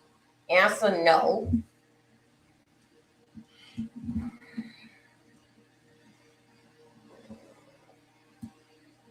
Y'all, this here don't got, okay, that's just on the 20th. This is 6 hours ago. On the 6 hours ago, the 6 hour basis is telling us in the fact with Sean Diddy, and it was the LA, Los Angeles Police Department and the fire department. Okay, let me see. 2 hours ago. Okay, here we go. May 28th in U.S.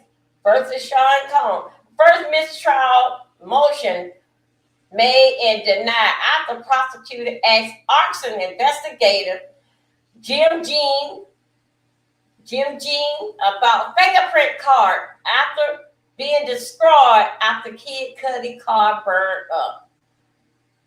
Break time. During a break, a 90-month sentence. Okay, tells of the court. Okay, let me go back here. Okay, let me get you going. Identified with Kid Cudi car. It can be with this arson. He can get 90 months. It can be a 90-month sentence just identified with the arson of the car. Okay. So right now, I don't brought us up to date, basically like what is going on. Now we're gonna hit it right here. Now we're going over there. To make sure we gotta be going over there to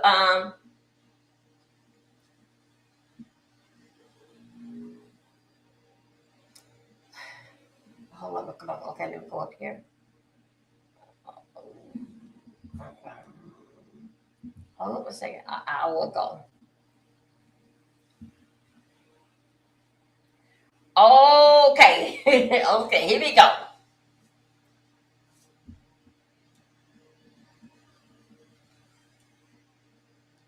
Damn, man. Hold on a second. This thing got to move. Okay.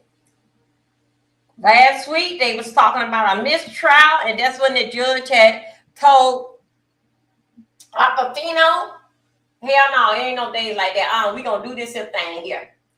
That's what the judge had told Sean Combs' lawyer last week. Okay, now here we go. The state. This is what the state is saying over to the investigator. Did in fact with the investigating Sean Kid Cudi car. What did Mr. Combs say? The investigator said, he said, you better get out of my house. He was grabbed her by her hair. Okay, wait a minute, Nash. He said, wait a minute, hold on, I got to get this right. Okay, the state says, what did Mr. Combs say? He said, this is the investigator, y'all better get out of my house. He was grabbing her by the hair. He pushed her out the door, then began to do the same to me. Oh my God. But I don't have hair. He popped me. He told me to go downstairs and wait. Oh my God. Y'all, as y'all know, I'm going backwards on this here. Okay, here we go. The state said, with who? Nash said, D-Rock. He was Puff security. The state said, after that, when did you see her? Nash says, the next day, FaceTime or something like that.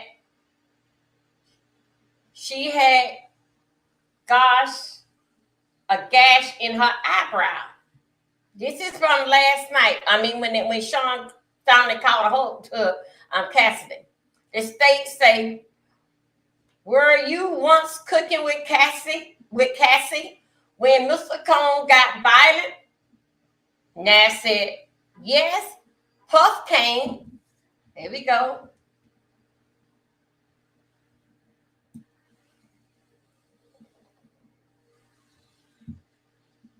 Okay, now let's go over here. We going over here to the shade room. Here we go. We're going over here to the shade room. Let's see what we got. Let's see if we get. Okay, okay, you got that. Okay, here we go. Just letting you guys know that I did hear something pertaining to. I'm gonna do the report on Megan. What is going on, and of course they bringing that back up. That Megan Thee Stallion. They bringing that back up, that they don't found some other kind of stuff, what is going on. Did in fact with,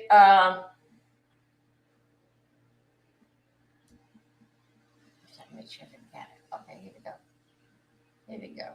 Okay, here we go. This is the thread. Okay, I got to put some. The prosecutor kicked off day 11. Okay, now the way how this is going here, the way I had did the other one is that we had to go from the bottom up to the top. Now we're going to go from 5 hours and bring it on down. Okay, here we go. The prosecutor kicked off day 11 of Diddy sex trafficking and racketeering trial with the LA's Los Angeles Police Department Officer Christopher. Okay, on the stand. Okay, Christopher is one of the officers who responded to the break-in at Kid Cudi's house on the morning of December 22nd. Okay, we get in the hood style way. Okay, previous reported Cudi testified that he believed Diddy broke into his home and found out that Cassie and Kid Cudi was dating. Okay, let's go. We getting the hood style now. This is just basically everybody's breaking it down in a different part.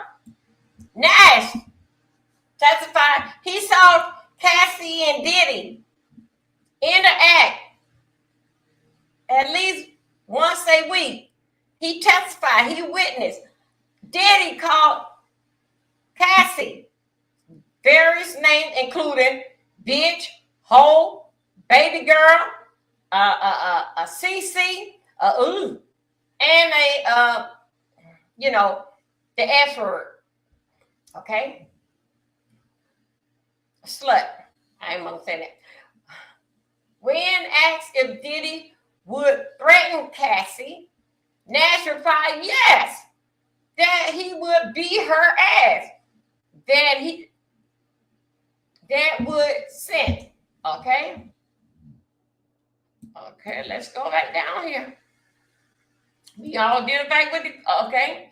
Okay, yeah, he'll beat her ass and then he would send the sex tape out. Okay, now, okay, I had to press that for more, to show more. Okay. Here we go. Nash told the prosecutor that Diddy was often very controlling of Cassie. He said that Diddy would threaten not to release her mixtape if she did not behave how he want her to. Damn, boy, that's a kid, man.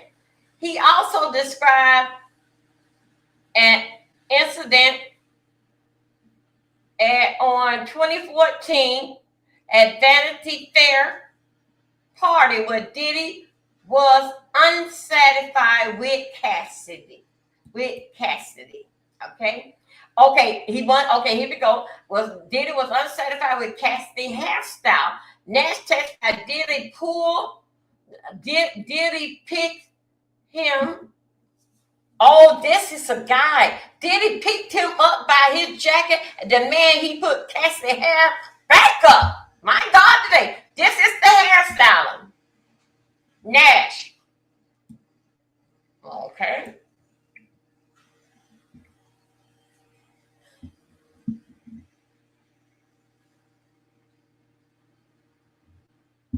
Okay, here we got another. This took place 2 hours ago.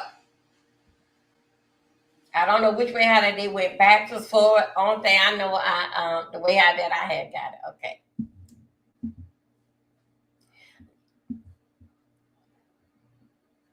Jinming testified that when he was unable to reach Captain Clark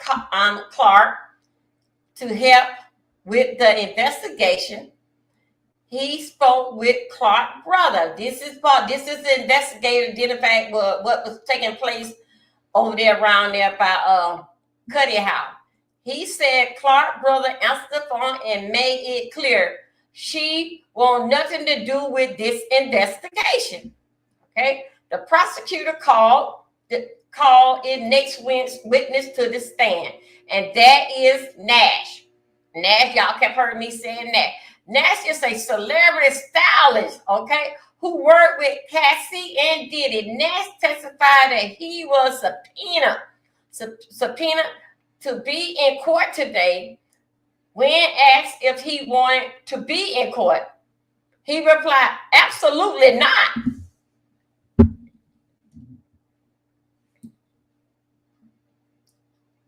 Okay, here we go.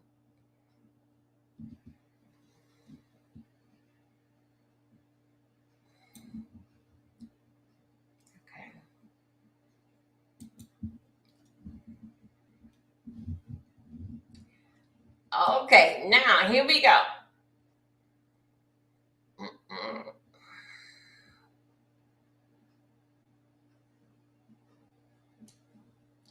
Okay, here we go. 5 hours ago. The investigator testified that he got the call to Cuddy House around about 8 a.m. that day and found an Escalade outside the property. When he arrived, he said that the vehicle left as soon as the police arrived. Okay, let me put that right there.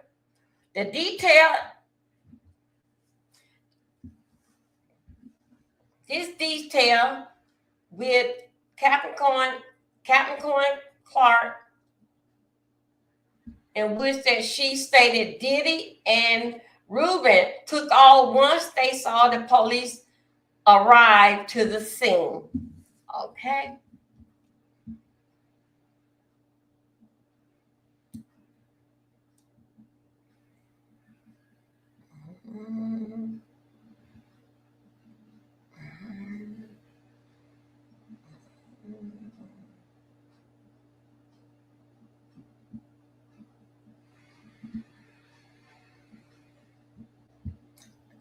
Okay, here we go. We are moving in.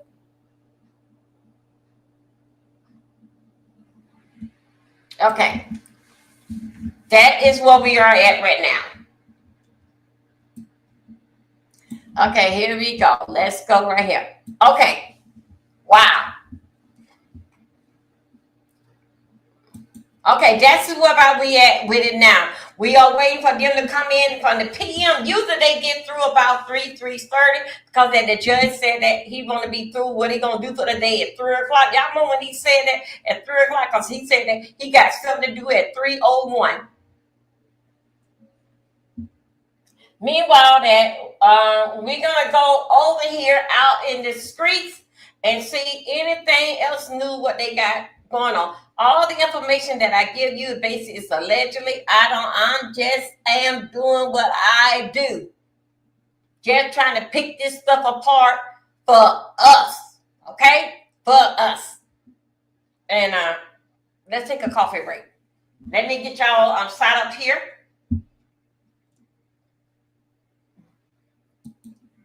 Hold on. Okay, let's go. Hold on a second. Okay, and I'm gonna put you on with him.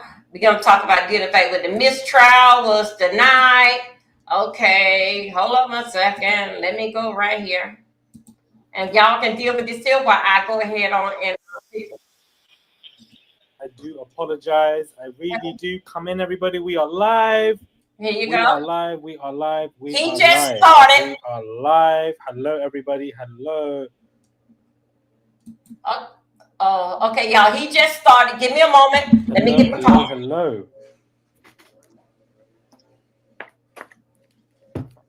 Come in, guys. Come in, everybody. Everybody, come in. Come in. Welcome, guys. Welcome, welcome, welcome. Welcome, welcome, welcome. Welcome, welcome, welcome. Sorry for the lateness on today, guys. I do apologize. I had a great gym session. Thank you. Thank you, Deepak. I've been waiting all morning. Oops. I've been waiting for you. Hope you have a great day. Sorry, guys. Someone said I'm Lebanese. You sound like you speak Arabic. I'm Yemeni. Oh, not the chair going down.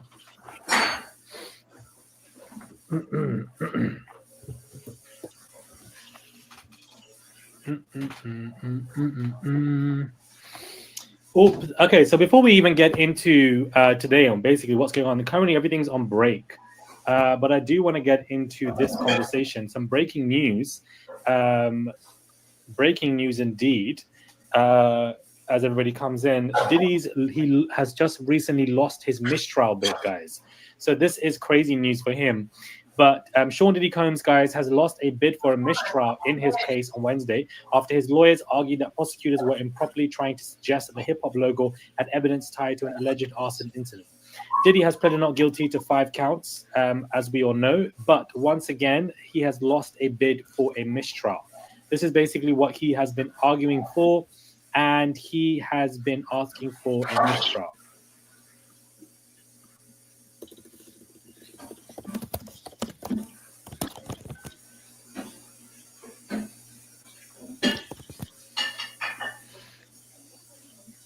So, this obviously is not great. The way my chair went down was crazy. But this obviously is not great news for him, for the fact that he has lost his mistrial bid. So this is some great news to hear if you are, anti-Diddy. Just pretty embarrassing. U.S. District Judge swiftly denied Shapiro's request for a mistrial. There was absolutely no testimony from the witness that was prejudicial in any way, shape, or form. The judge told jurors that arson investigator Lance Jimenez's testimony about the destruction of fingerprints was not relevant to the case and instructed them to disregard it. Destruction of fingerprints, guys, I'm not really surprised. That's been just, discussed today so far. We're going to get into that with the transcripts. As of right now, guys, they are currently on break. So this is a great time to actually join in so that we can get through everything before the lunch, and we can, as that finishes, we can proceed. This is also going to be my last live for a while, guys. This is going to be my last live for a while. So that's why I definitely wanted to come on today. Testimonies in Diddy's trial Manhattan Federal Court is in its third week. Third week, guys. Embarrassing. Absolutely embarrassing that they were even fighting for a mistrial, and the mistrial has been denied. Denied, guys. Absolutely denied. I am going on a pilgrimage, guys, and I won't be back until the 11th of June. So I won't be live until the 11th of June, 12th of June. Normally I can go live abroad, but not when I'm on a pilgrimage. That won't be something that I'll be able to do.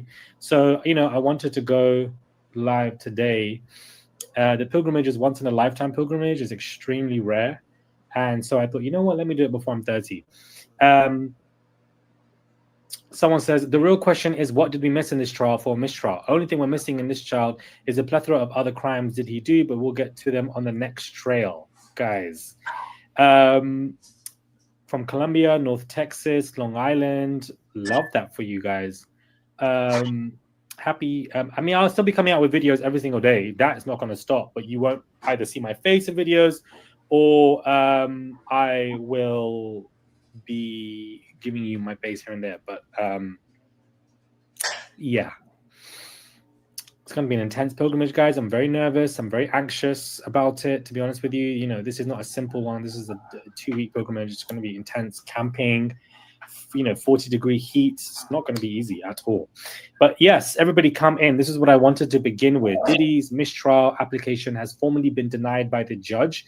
His argument was that basically questions have been asked that have been prejudicial in regards to deletion of fingerprints. And the judge was like, well, you know, nobody's shown any forms of prejudice here, so we're not going to try that. The fact that they're even trying to get a mistrial, to me, shows that the lawyers know that Diddy has messed up.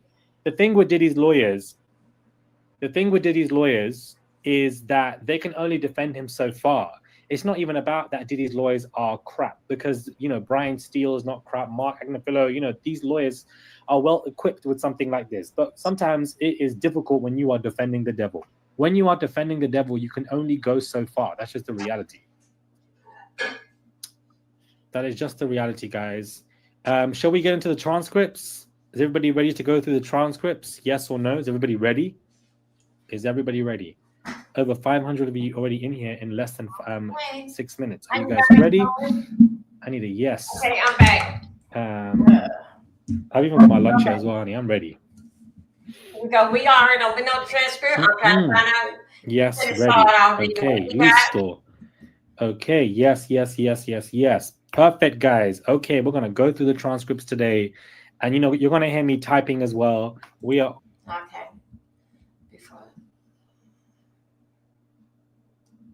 Okay, I'm gonna go over there back and see what the inner city put up, because they move so fast putting up their stuff. So that's why, in a way, yesterday I sort of kind of fell behind, because I was over listening to somebody else that fell behind on what was going on over there, because he constantly putting up something. Okay, as you know, last week they tried that too. They tried that last week for a mistrial. The judge told that man already, no, it was gonna be guilty or not guilty. He's not doing no mistrial. So what was coming up? Identified with today, identified with the fingerprint, identified with the fire.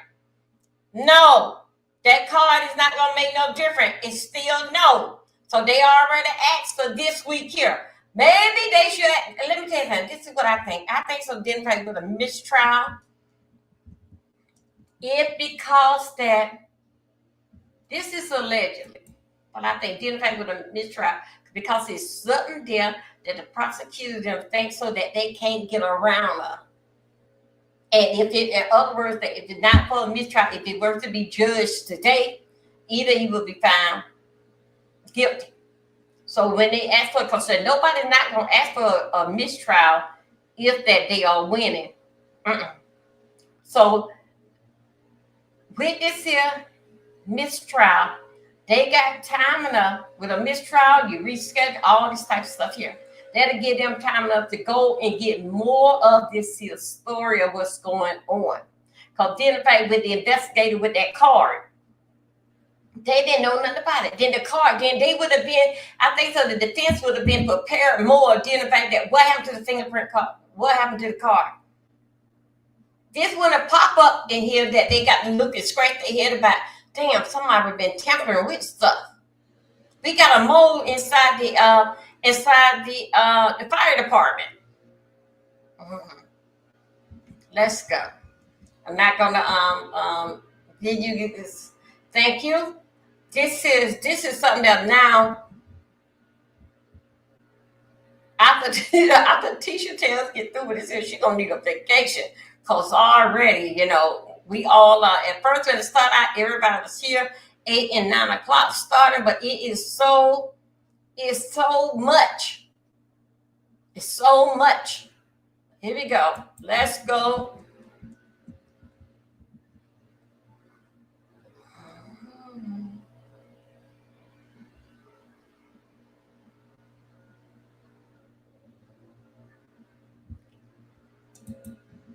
She said that when Diddy found out that she previously had worked for Death Row Records, he said, well, look, if anything goes wrong, I might have to kill you. So they give her this lie detector test. And the person who was giving her the lie detector test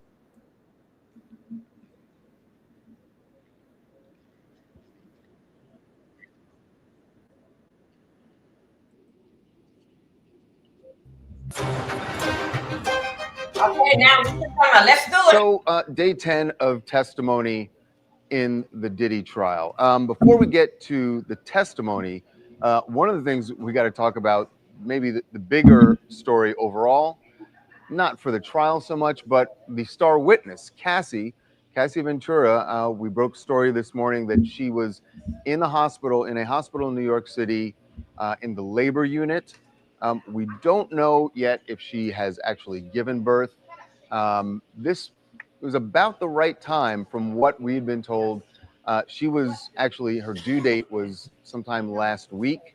And we know that the judge, when she was testifying that week, said, we can absolutely not bring her back beyond these 5 days. And we know that that was because there were concerns she would go into labor in court, and that would really throw things off.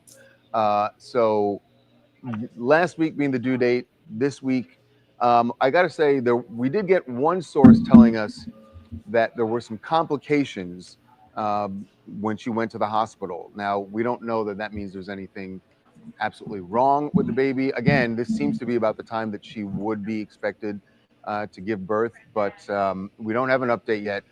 She was in the hospital, so keep checking the website. Obviously, when she gives birth, we will have that.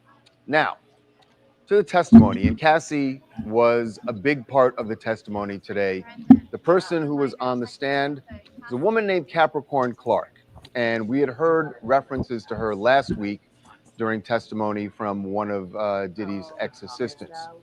Capricorn Clark is also a former assistant. She worked at Bad Boy Records. She was first hired in 2004, and for 2 years, she was Diddy's personal assistant. Later, she became a global brand director for Bad Boy. That was in 2008 to 2012. She was also working on some of the Sean John clothing line. And then her final role was as creative director for Cassie.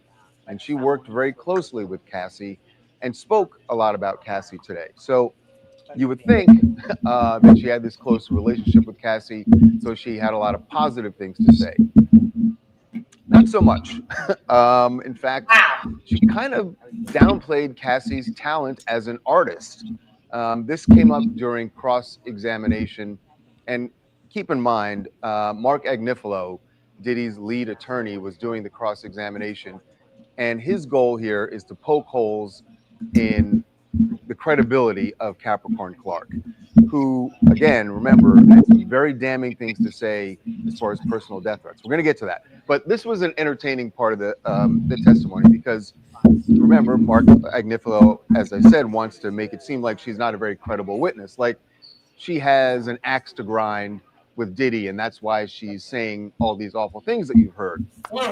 So he got into her relationship with Cassie as an artist. And remember, as her creative director, she would have a lot of information about this.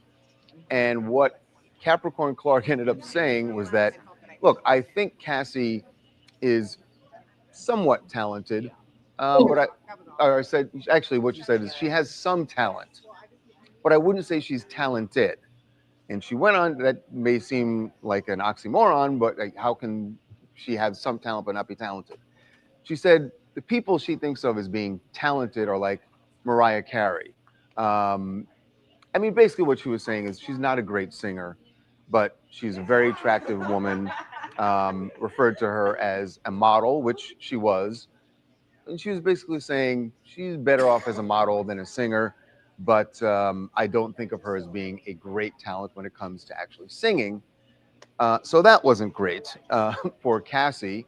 But Agnifilo's point here was trying to make it seem like Capricorn had issues not only with Diddy, but with Bad Boy in general. And he may have had some success with that. He also raised the fact that made it seem to the jury like Capricorn might have been jealous because she had a crush on Diddy. There was a moment where he showed a text message, and I want to get this right. I believe he said, you referred to him as chocolate, that she and her friends referred to Diddy as chocolate. They thought he was attractive. Again, that's his way of saying, you know, take what she's saying with a grain of salt because she's just upset that she didn't have a close relationship with Diddy the way Cassie did. You know, he brought up the fact that that Capricorn made note of how close Cassie and Diddy got once he moved to LA after Kim Porter's death, and he moved to LA to be closer to his kids. He said that Cassie and Diddy, she testified that Cassie and Diddy were very close, and Agnifilo wanted to make it seem like that's what she was jealous about.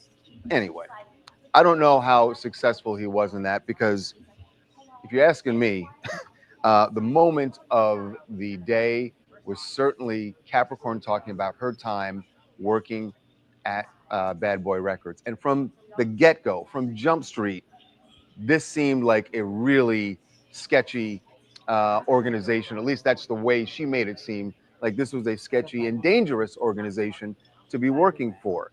And what we're going to get into here is racketeering. What she testified about really starts to bring home the racketeering charges, because we've talked about this last week. I know Harvey has been very, very skeptical of whether or not the prosecution had enough evidence to make the racketeering charge stick. I don't think he thinks that anymore after what Capricorn said today. We talked a lot about it on TMZ Live. And the reason is, she says the day she was hired, that Diddy threatened her life. And that's because he found out that she used to work for Death Row Records. Remember, this is back in the early 2000s, 2004. And Bad Boy Records versus Death Row Records, East versus West. This is a huge thing. So she said that when Diddy found out that she previously had worked for Death Row Records, he said, well, look, if anything goes wrong, I might have to kill you. Now, obviously you go like, well, wait, was he joking? Was that sort of a joking thing? And she said no, she took it very seriously. So right from the get-go, this is going to be a very dangerous role for her, right? Because everything she does is under a microscope. She also testified about a moment that she was given a lie detector test. As she described it, she was taken to a sort of dilapidated building, and Diddy was not there, but he had, as she puts it, some henchmen who were there and giving her this lie detector test because she was accused of stealing some jewelry that had been borrowed, I'm guessing for an event, maybe an award show that she was accused of stealing. So they give her this lie detector test. And the person who was giving her the lie detector test said, this is, wow. She says this is her testimony. The examiner said, if you fail, they're going to throw you into the East River. Damn, So that immediately draws a picture, a mafiosa picture, really, right? That's the thing you always see in TV shows and movies is like, all right, we're going to put some cement shoes on you, throw you in the East River. People in New York get that reference. And she says that's what was told to her by this examiner. You may look at this and go like, okay, why are you still working with this company, right? If you're getting these threats, why are you working with this company? Well, for one thing, Bad Boy Records at that time was a company you would want to work with if you're in the music industry. And that was Capricorn's trade, working in the music industry. So that's why she wants to be there. Also, you got to imagine that Diddy has already from day one told you he's skeptical of anything you do. He thinks you might be a double agent or something. And so if you just decide you're going to up and quit, obviously you're going to raise eyebrows and you're going to raise attention from Diddy, who may be wondering what you did, why you have to quit. So I get why she stayed. And again, she had, big positions with this company. So the personal threats beyond that I want to say the personal threats really paint a picture of, and Harvey kept saying this last week, I don't see classic racketeering. I don't see the kind of racketeering evidence that you see in a mafia case. Well, I don't know, telling someone you're going to put them in the East River, telling someone if this doesn't work out, you might have to die. And then, so that all certainly sounds mafia-like. And then we get to the Kid Cudi incident, because Capricorn Clark was right in the middle of all of that. And she testified about what happened leading up to the Kid Cudi incident. So Capricorn testified that in December, Diddy shows up at her home, banging on the door. She opens the door. He has a gun, and he says, "Who the hell is Scott?"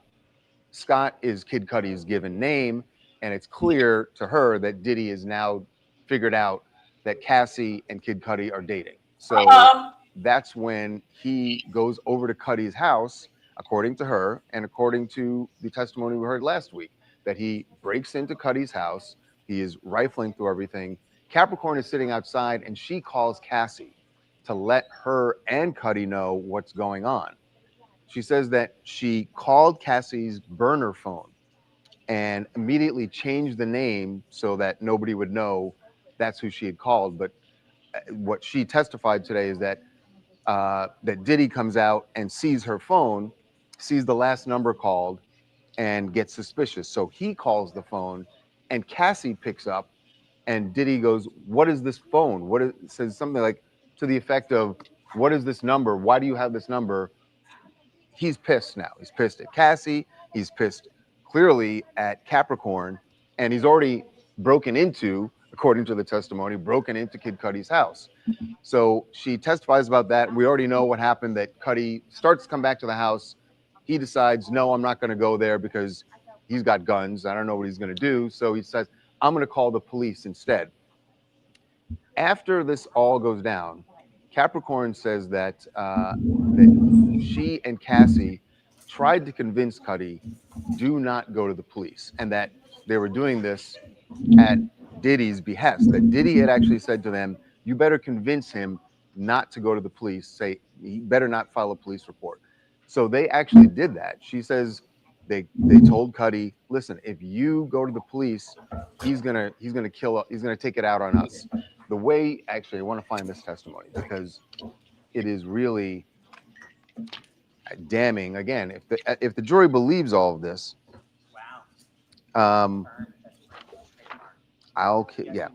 here it is. Once you get to Cassie, she says this is Diddy telling her, you need to convince Cudi not to tell the police it was me, because Diddy didn't want the police report. This is a quote from her testimony.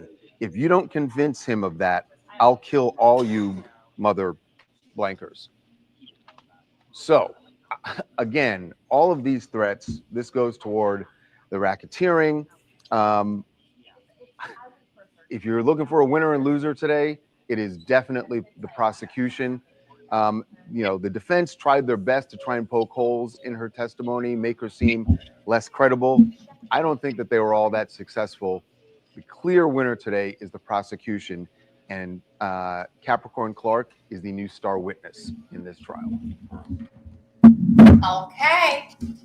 How you doing? Just one second, you guys. We here.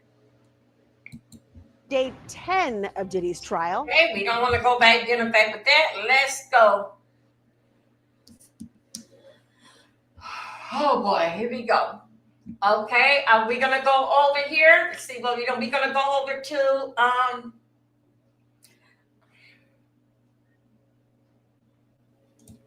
sure that you have this, right, in your background. The first day on a new job, it's super nerve-wracking, right? I've been at it. I know what it's like. You're like dressed fancy. You just don't want to mess up. But Capricorn Clark knows the nerve-wracking nature of the first day on the job better than anybody.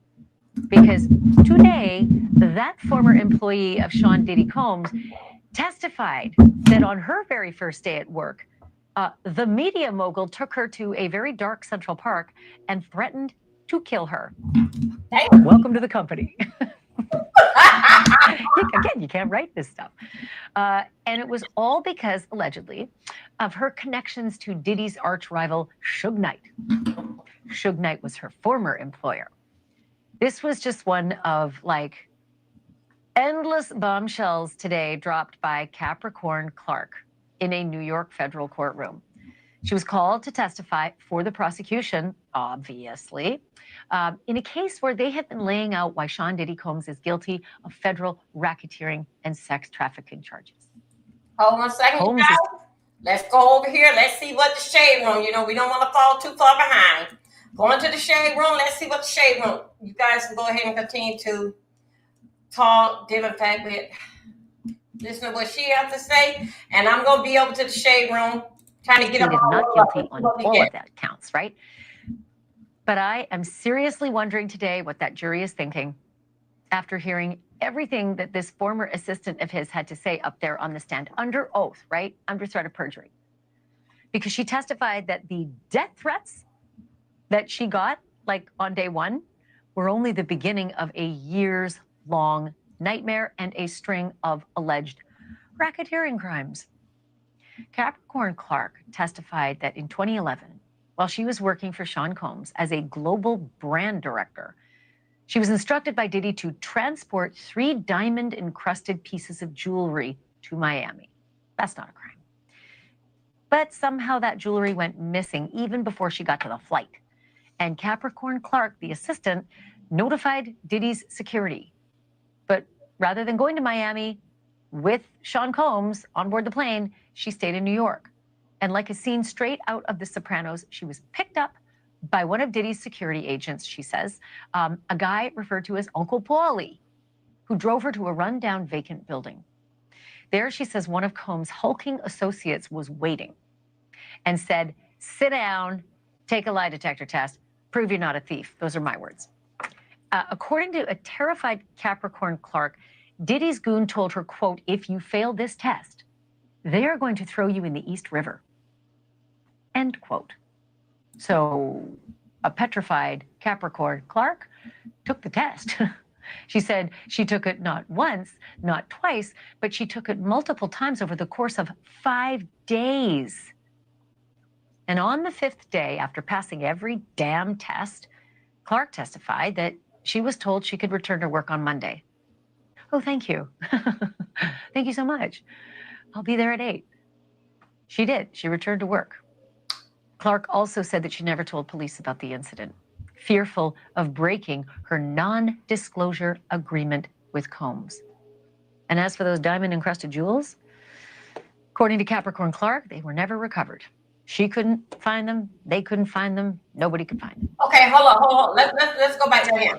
I know. Come here, y'all. We got to talk about this here. The diamond jewelry was recovered, right? Because guess what? It wasn't no such thing. Okay? Sean Combs was messing with her. Okay? He did that lie just to see what she was, would she be a liar? That's what it was. And it did with her to prove that she's not a liar. So he considered her as that. He didn't want to say that in so many words. I'm going to tell you what, he just wanted to see. Come on, y'all. He just wanted to see when you a snitch. And what you lied to him about that you ain't taking nothing back to Suge Knight. It wasn't no goddamn, it wasn't no damn jury that was damn taken. It was him trying to take it that took you for a damn ride. How could it be that your first day at work? Come on, get your ass in the car. We're going to take you down. No, we're going out to lunch. No, before I feed you, we finna go over here and take a, where we at? We over here, we finna take a lie test about your ass here. And who sent you? That's what it all was about. It wasn't no damn jury was missing. It wasn't no jury missing. How could jury be missing on your first goddamn day? Can you please show me what a time clock is? Come on now, we working now. Allegedly. No, I'm serious. How do I know all your secrets I'm just not studying. Did you see that I just came from over to Suge Knight house? Yeah, I'm over there to his house. No, you just try to mess with me. You gonna see what I can break that you can to intimidate me and go give you something down with what's going down there with Suge, okay? Believe me, if Suge was out here on these here streets, it would have been a lot of stuff would have been no cleaned up. Here we go. These damn board, these. Okay, here we go. Let's go through with this here. Hold up. Wait a minute. I see something that we got something right here. This is. I don't want. I can do something from the national news. I can do something from the news, but I cannot do nothing pertaining to besides. What you're probably thinking. That's different than the freak-offs and everything that we've been hearing about up till now. And if you think Clark's testimony sounds an awful lot like kidnapping, right? That's the prosecution's point. That's their intent. Because kidnapping is considered an offense under racketeering. And if the feds can prove that Combs violated 2 of those predicate offenses in a 10-year span, using his enterprise, you know, like employees, to do this, he could go away for life. Hold up. And as if an allegation of kidnapping isn't bad enough.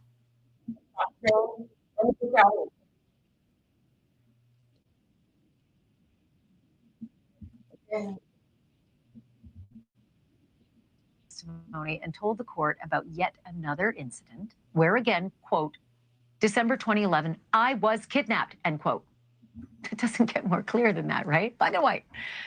She told the courtroom that a furious Sean Combs showed up at her door and, like, banging on the door, metal on metal. She looks out the peephole and she sees he's got a gun in his hand. Oh! And then she says he demanded she get dressed and get in the car. She testified that Diddy told her to, quote, put some MFing clothes on. I said MFing. He apparently said the real thing. He said, because we're going to kill the rapper Kid Cudi. My God. Cudi was dating Diddy's girlfriend, Cassie Ventura. And apparently Puff did not like that. Clark testified that she didn't want to go. She did not want to go along on this mission. But that Diddy yelled, quote, I don't give an F what you want to do. Get dressed now. And F is my word. You know what he said, allegedly. She said he then put that gun that she saw him waving into his waistband before forcing her into an Escalade, a car with a security guard. Combs did not kill Kid Cudi that night, but last week, Kid Cudi testified that Combs did break into his house, lock up his dog, and unwrap all his Christmas presents. According to Capricorn Clark, Diddy then demanded that she get Cassie Ventura on the phone right effing then and tell Cassie to come and meet me now. Capricorn Clark on the stand today told the jury that she called Cassie and she said, quote, Sean is not going to let me go until you come. Then she said that she told Cassie on that telephone call, if she didn't show up, Sean Combs was going to kill all of them. Cassie, Kid Cudi, and Capricorn Clark herself. Other than an episode of Sopranos, what does that sound like to you? Think about it. Does it sound like coercion? Does it sound like kidnapping? Because those are predicate acts that are needed to prove, oh yeah, racketeering that he's charged with. Joining me now is News Nation's national correspondent, Caitlin Becker, who's been covering this trial since the start. I don't know how much ink you had in your pen today, sister, but I could barely keep up with all of the allegations that Capricorn Clark was spewing out on the stand that matched right up with the charges of racketeering and the predicate acts of racketeering that the prosecution, that they're alleging. So talk to me a little bit more about this Uncle Paulie incident, because I don't feel like I've heard the whole story. You know, Ashley, you really did hit so many of the high points there. This was the first time in this trial that I think the prosecution had a major win for the entire day. Capricorn Clark testified from morning until court ended today, and we really laid out a lot of these RICO charges. So many experts so far have questioned whether or not the prosecution, the government was doing a good job at establishing their case because they spent so much time on the domestic violence. But today was the day they got into that racketeering aspect of it with Capricorn Clark. I mean, she sat down on the stand and off the bat hit them with, I was kidnapped. And as you said, not once, not twice, I'm actually going to add a few more to those. There were not only allegations of kidnapping, but false imprisonment at points when she said he wouldn't let her leave his home in Miami. Uncle Paulie sounds like a name, as you said, from The Sopranos that almost feels made up. But to hear that this person took her from where she was and questioned her for hours and hours and days and under this lie detector, which this is not the first time we have heard that Diddy has employed a lie detector for his employees. At one point, Capricorn Clark, through hysterical tears several times today, testified that she was so anxious during that lie detector, during that polygraph, that it was completely inconclusive. And they basically told her, you need to calm down or else we are never going to get an answer out of what happened to these pieces of jewelry. But from day one, there was a threat to kill her. And then there was this incident where she was questioned for day after day after day after day in what the gutted building would later become their headquarters, but she didn't know that at the time. She had no idea where she was and why she was there at first, and then was sat there under questioning under those very bizarre circumstances for days, and then expected to go right back to work. And that is a narrative that I think was very surprising to the jury, even considering everything that they've heard so far. I've been in New York for 25 years, and no one has ever threatened to throw me in the East River. So I think if I were in an abandoned building or a vacant building with Uncle Paulie and he's threatening to throw me in the East River, yeah, I'd be petrified. I feel for this poor girl. Okay, you know, the thing that you touched on a second ago was that she was crying a lot. And it seemed to be a theme all the way through the day. Even the court sketch artist has got her like with tissues, and it's a kind of a squishy face there, but I get it. What was your impression of her as a witness? Like, do you think the jury felt she was credible? Did she feel believable? Was she authentic? Was she honest? Was she that kind of person who was like, damn, this one's going to be hard to clean up? Yes, yes, yes, yes, and yes, Ashley. I mean, she was incredibly credible on that stand. Her tears were very genuine.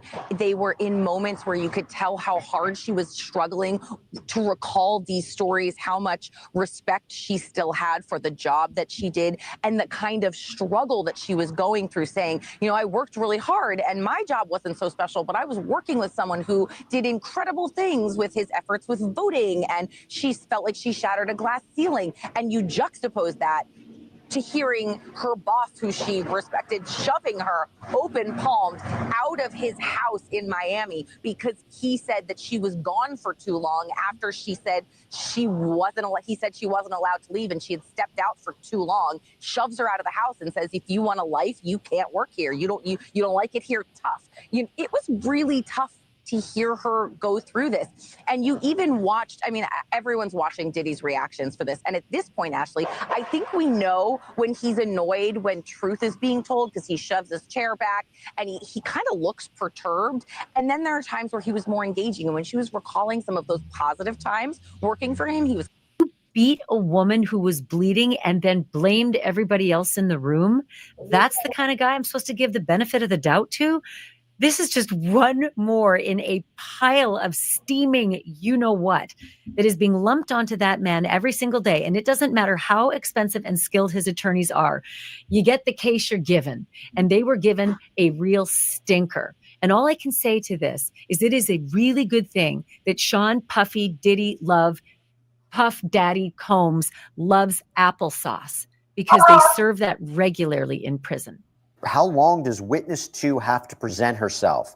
And will legal action be taken against her? I think that this is in regards to Jane, who we've heard about, alleged victim number 2 in this case, came up in opening statements. Another person, a single mother who apparently had a relationship with Sean Combs, helped to further the narrative of sex trafficking. I guess the question is, what should we expect from her testimony? How does she have to present herself? How important she is? Let's just recharacterize the question that way, Ashley.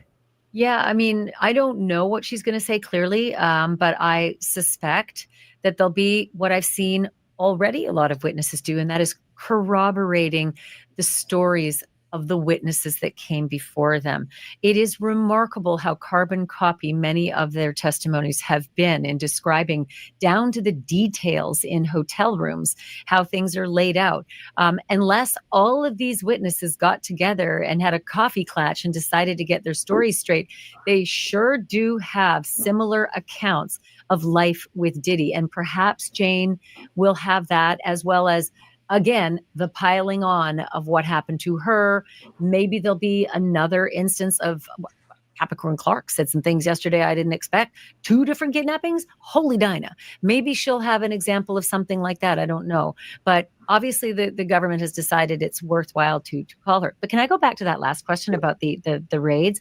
I still don't understand why we haven't heard anything about what was seized in the LA raid, because all we kept hearing was 1,000 bottles of baby oil. And in Miami, it was only like a dozen. So is there something more to come? Because I'm popping the popcorn.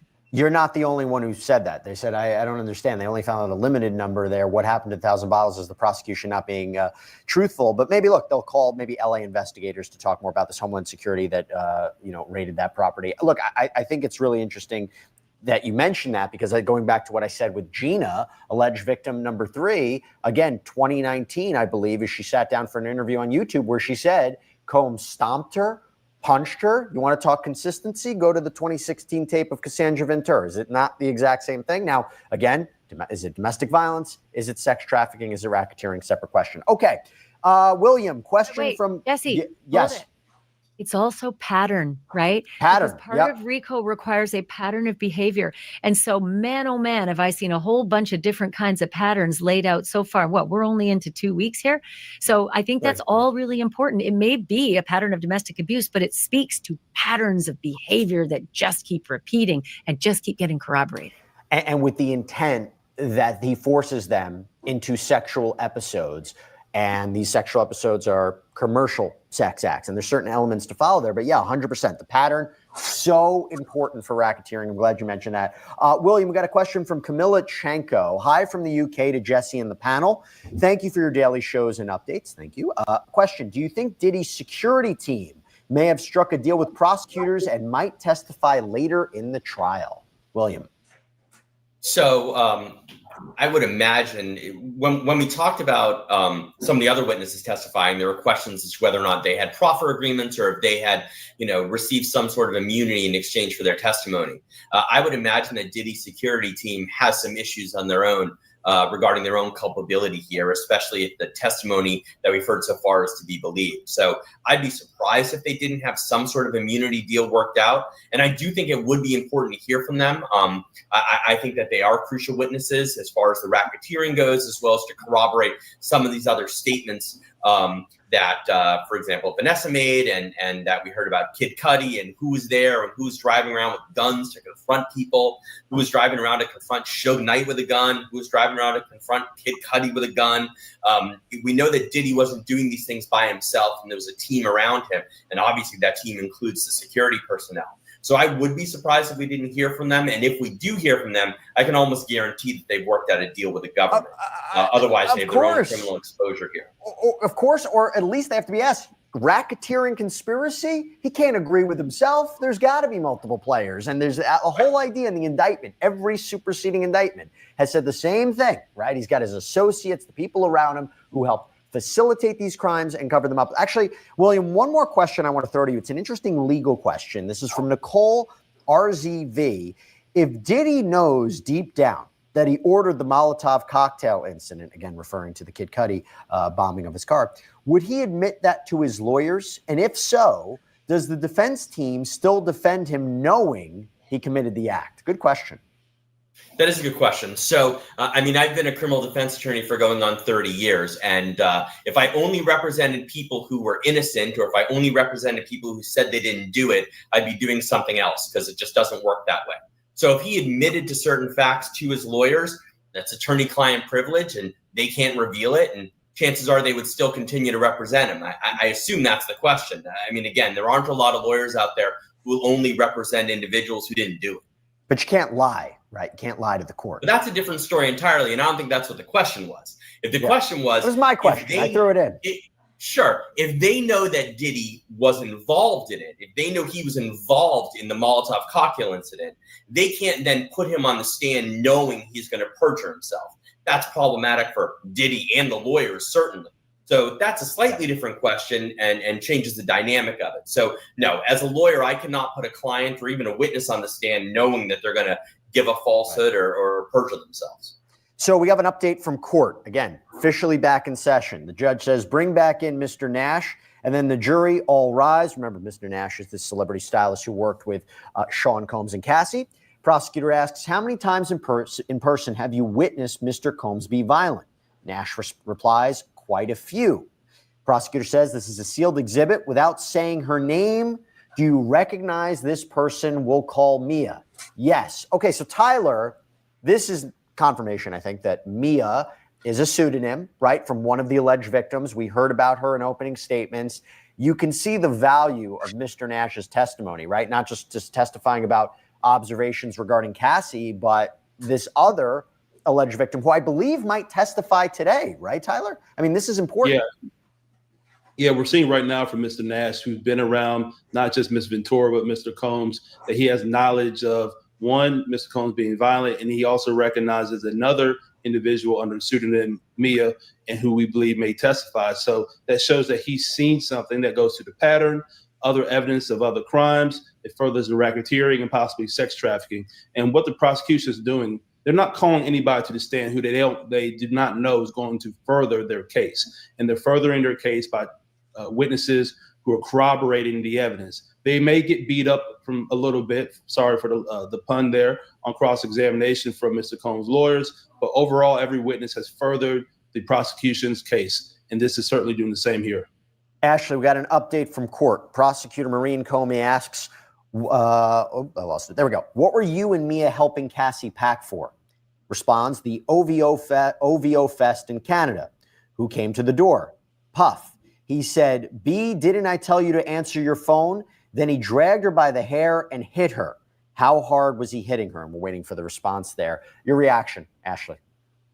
You know, here we go again. I want to hear more context in what that was about. This is obviously on its own looks like an instance of domestic assault, which he's not charged with. But it speaks to the grand pattern of how Diddy controlled this woman. And you can say control might have been in the packing for some event in Canada, and it may have also extended, because you don't just control in one aspect of your life, right? If you're controlling someone all the time, you're controlling how you behave with them on a regular basis, including during the freak-offs, including during the performances. Cassie testified that she wanted to sing and she wanted to act and she wanted to model, but that Diddy wanted her to focus only on the music, right? Because that's what he could control. He could control the music. And what did he do? He controlled the music. He didn't release anything but one of her albums. And we have a continuation of this testimony. So there was an objection. It was overruled. Again, how hard did he hit her? Well, Nash responds, very hard. We ran to the bedroom, but Puff pushed it open. He continued to attack Cassie with his fist. Prosecutor asks, what did you do to try to help Cassie? I jumped on Puff's back. He threw me off. Mia too. So if Mia testifies, it'll be very curious what she has to say about this incident. Okay, question for you, William.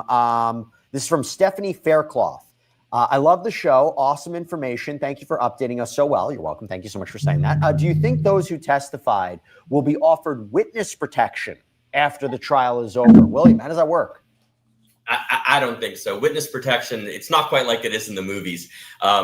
Everyone knows who these folks are. I think the more likely deal is that some of these folks are going to seek out extra publicity, perhaps get movie deals, perhaps get book deals. I think that's much more likely than these folks being, squirreled away and hidden somewhere in Minnesota. Well, William, I mean, let me couple that with a question that just came in. This is from AGGROCD. Why are we using aliases in court then?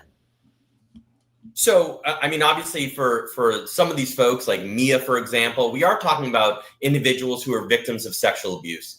And until those people are willing to release their names on their own, if they even are, we're going to continue to use pseudonyms for them. That's common. It happens in many cases when we're dealing with sexual abuse. There's no need for them to be re-traumatized by having their names bandied about, unless, again, they're willing to volunteer on their own to admit who they are and go out in public that way. Got to, yes, Jesse, Ashley. I just want to go back to something that I wish it had dawned on me 2 moments ago, but this Nash guy just testified that he jumped on Diddy's back to stop the beating. Has anybody on this panel heard that happen yet? Has anybody else heard someone come to Cassie's defense? All I keep hearing is that she's being beaten up on a jet and nobody does anything about it. She's being beaten up in hotel rooms and nobody takes her to the police. She's been beaten up left, right, and center, and security are just staying back. this might be the first time I have heard someone in his inner circle, or at least who is around Diddy, come to the defense of Cassie or any other of the women that he just freely beats with his fists and his feet. You know, that's a great point, Ashley. And I mentioned something earlier in the week about it, last week too, that I think one of the key takeaways from Dawn Richard's testimony is that when she said Cassie was beat up by Sean Combs in front of Usher, Jimmy Iovine, Neo, I said that goes to the power dynamic. If everybody's wondering why Cassie never left and why she didn't step forward and why she didn't report it, if these people are not going to step forward and he can do this in front of them and nobody steps in, what did you expect Cassie to do? And I think that's a key point. I'm glad you mentioned it, that you're right. This is the first time I've heard of anyone actually stepping in. And just to let you know, Nash just testified. Cassie's head hit the bed frame. She was bleeding, but Puff continued hitting her. The question is, where was Mia getting towels? What did Mr. Combs say to you, Mia and Cassie? He said, look what you all made me do. He said she'd go to a plastic surgeon. Okay. We're going to have to wrap things up. I want to get some final thoughts. Tyler, as we finish up today's lunch show and we think about the testimony we're hearing and the testimony to hear, final thoughts on the case. I think this testimony coming out is absolutely terrible. It is showing the power dynamic. It's showing the sheer acts of violence that Mr. Combs would even do this to Miss Ventura with others being present. I mean, that shows that others were they were scared possibly for their lives or what could happen if they went to the police, if they went to the aid of Miss Ventura. These aren't just actors and singers. You got security people who see, real stuff, firearms, guns, violence all the time, but they're scared to step up when Mr. Combs is acting violent. So again, this paints him out as a monster. It furthers the prosecution's case. It's a long trial to go. We'll see what the defense has in their case in chief. And this is not looking good for Mr. Combs at all right now. William, your turn. Final thoughts. I agree. I think this has always been a very difficult case for Mr. Combs's lawyers to win. I think the government's doing a great job, and despite all the efforts being put forward by his defense attorneys, there's only so much you can do here. And I do think this evidence has just been piling on, and I think it's going to continue to get worse when we hear from these other witnesses as well who claim they were his victims. Ashley, host of Drop Dead Serious, want everybody to check it out, and also host of Banfield on News Nation. Final thoughts as we wrap it up. That final thing you just said, look what you all made. Okay, here we go. You guys, what we're going to do is, only thing pertaining to the real media outlet that I can base it, besides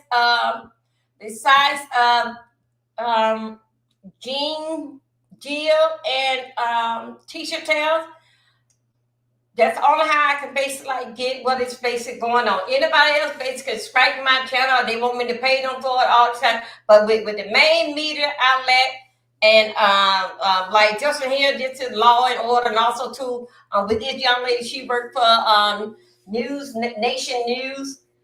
Those clips that I can use, that basically spreading the word out and letting people know whether you're getting it, where the news base is coming from. Okay, I don't need no permission dealing back with that. Also, too, I will be posting up on my wall. I already put some stuff up there.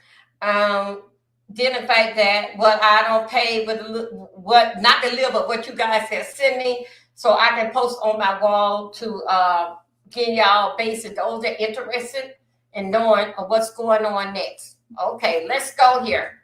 Because right now, this is basic, it's lunch segment. This is live. This is a lunch segment. Now, right now, this time, they're going to take a break because now all the resources coming in, identifying what's happening. They're wrapping up things in the courtroom, okay? Everything that's right. Everything is allegedly. I'm not no professional, but I'm doing my best job that I can and getting the word out there. How you doing on X? Big up yourself. Thank you. Thank you so much for dealing with me, putting up. See that was a bad tweet. Wasn't it? See, that's CIP. I didn't even have to block you. You got yourself together. Thank you. Thank you, Facebook. And after all, thank you, my one on YouTube. Let's go. Let's go and see who else says something. Okay. Let me see. Don't I got them up here? Hold up. I can't, I want to come back. I can't get any work. And she said that she wanted to come back, asked him to come back. And in 2016, he rehired her to deal with Cassie and to help rebrand and relaunch Cassie's career. But she broke down in tears several times. And we can just imagine, you know, the testimony, then the cross-examination, then the Okay, y'all. I just want to make sure that you know what is going on right now. We is all caught up. Get all the information. Right now, what are we hearing and what don't took place this morning? We did not get the report for after lunch. They have not came out yet. Right now, everybody basis is a lot of repeat for what I don't read with you on the paper and what other people basically saying. That's all they until after 3 o'clock. That's when we'll start getting on what we're gonna talk about in the evening news. What happened? All right, so this is just everyone. The other last live channel was the one that I was on with Law and Order. That was right. Child, y'all help me. Anyway, that was, and then they going to take lunch so they can get here and get all their notes all together. I don't check on inner city news. I didn't. We still at the same spot. Nothing did not come out yet. I checked on the shade room. We still at right there, okay? We'll give it another try in about like 5 minutes to see if anybody came out and start posting anything. So right now, this time here, let's go and see what this is talking about. This took place 6 hours ago. correct. And then the recross examination, she was the only witness that was on the stand the entire day. So that gives you an idea of just how important her testimony is to the prosecutors and them trying to prosecute this case. Christina? Absolutely, Lisa. And before I let you go, we just got some of this breaking news also into our newsroom here.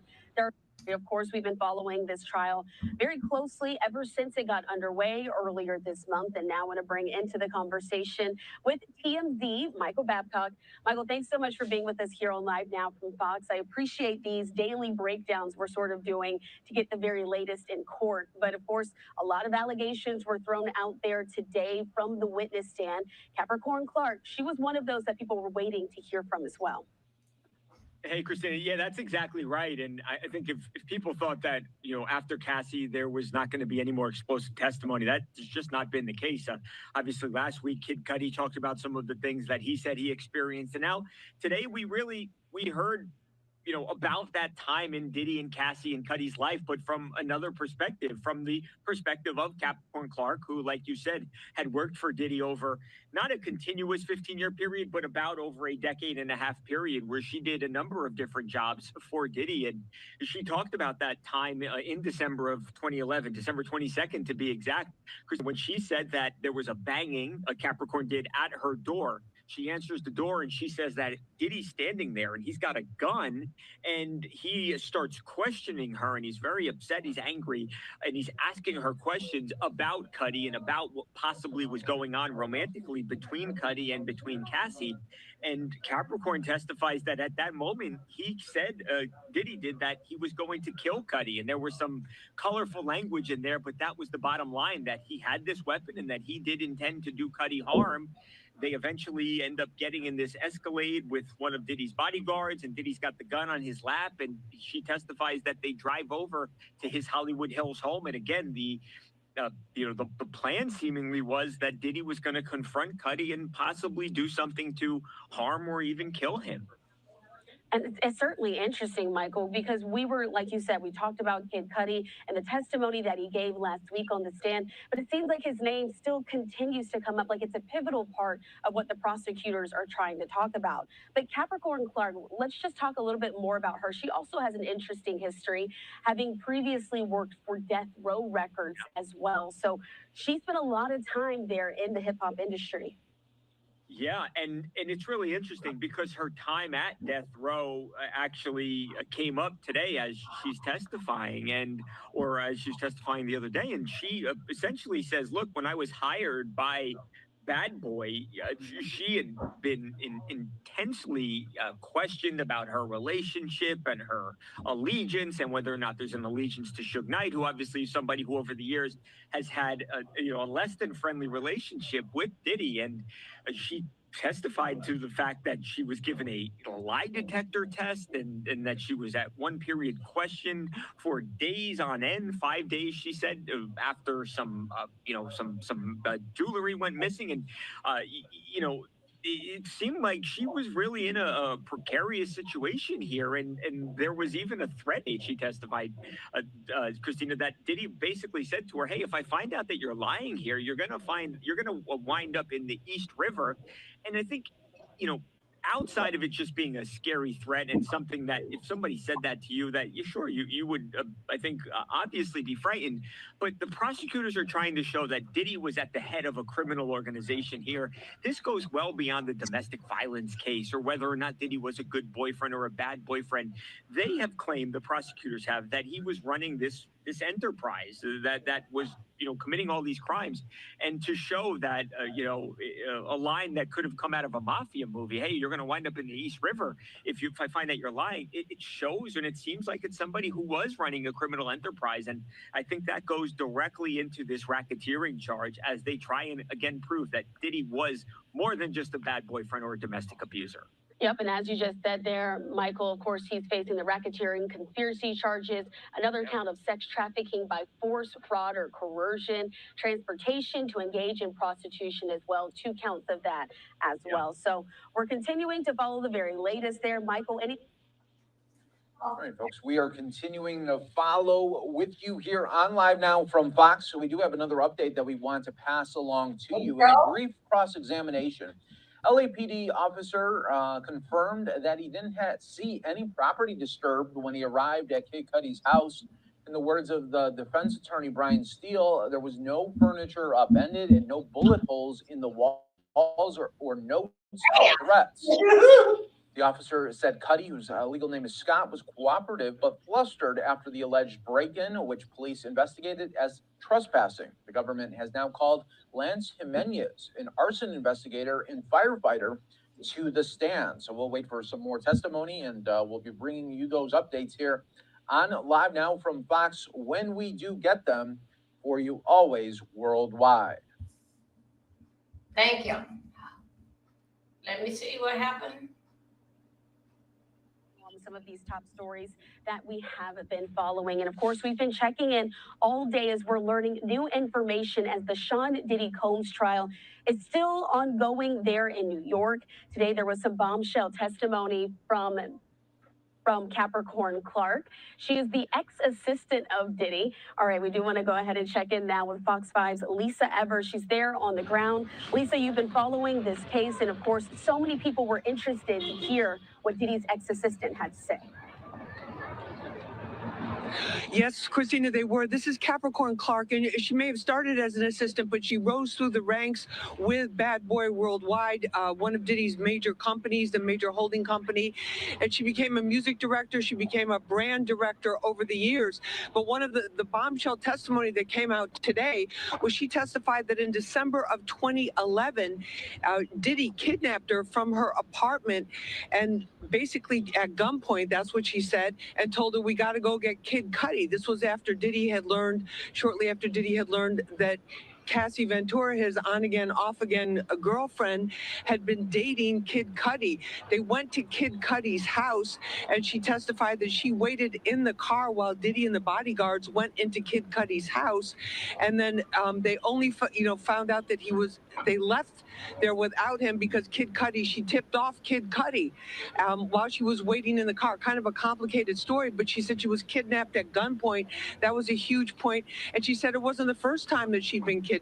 She said that early on when she first started working for Diddy, she was basically threatened with her life the first day that she worked with him. In a couple of days, basically in the first week or two that she was working with him, she was accused of taking diamonds from a bag. He had a lot of diamond jewelry. He's famous for his bling and for the jewelry, and that for 5 days straight she was taken to a warehouse and given a lie detector by which she said was a man who was much, much larger than her, and told that if she failed the lie detector test, they'd find her body in the East he'd kill her, and they would find her in the East River. So those were the most explosive things.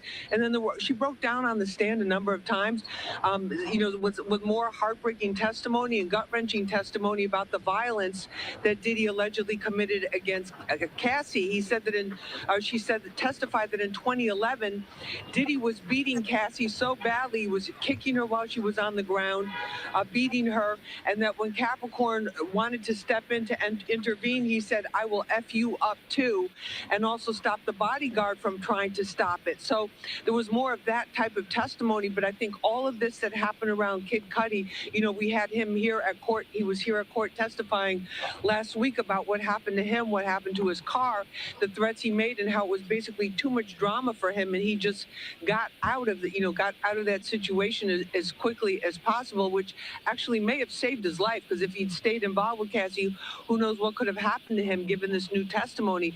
But it was very disturbing, and she broke down several times. And then she said she was fired in 2012 for supposedly taking a vacation. His employees, she said, were not allowed to take vacations.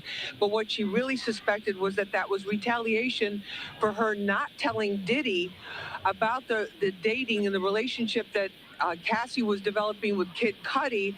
And Diddy confronted her and said, why didn't you tell me? He goes, I should be both you bees and cut Cassie's face. So these were some of the things that she was testifying to. And the element of using force and coercion is very central to the prosecutors to be able to prove this case, Christina. Absolutely. Thank you for that rundown of everything that happened in court today, Lisa. But I want to touch on the ex-assistant Capricorn Clark, her background. She also worked previously for Death Row Records, so she's been in the hip-hop industry for quite some time.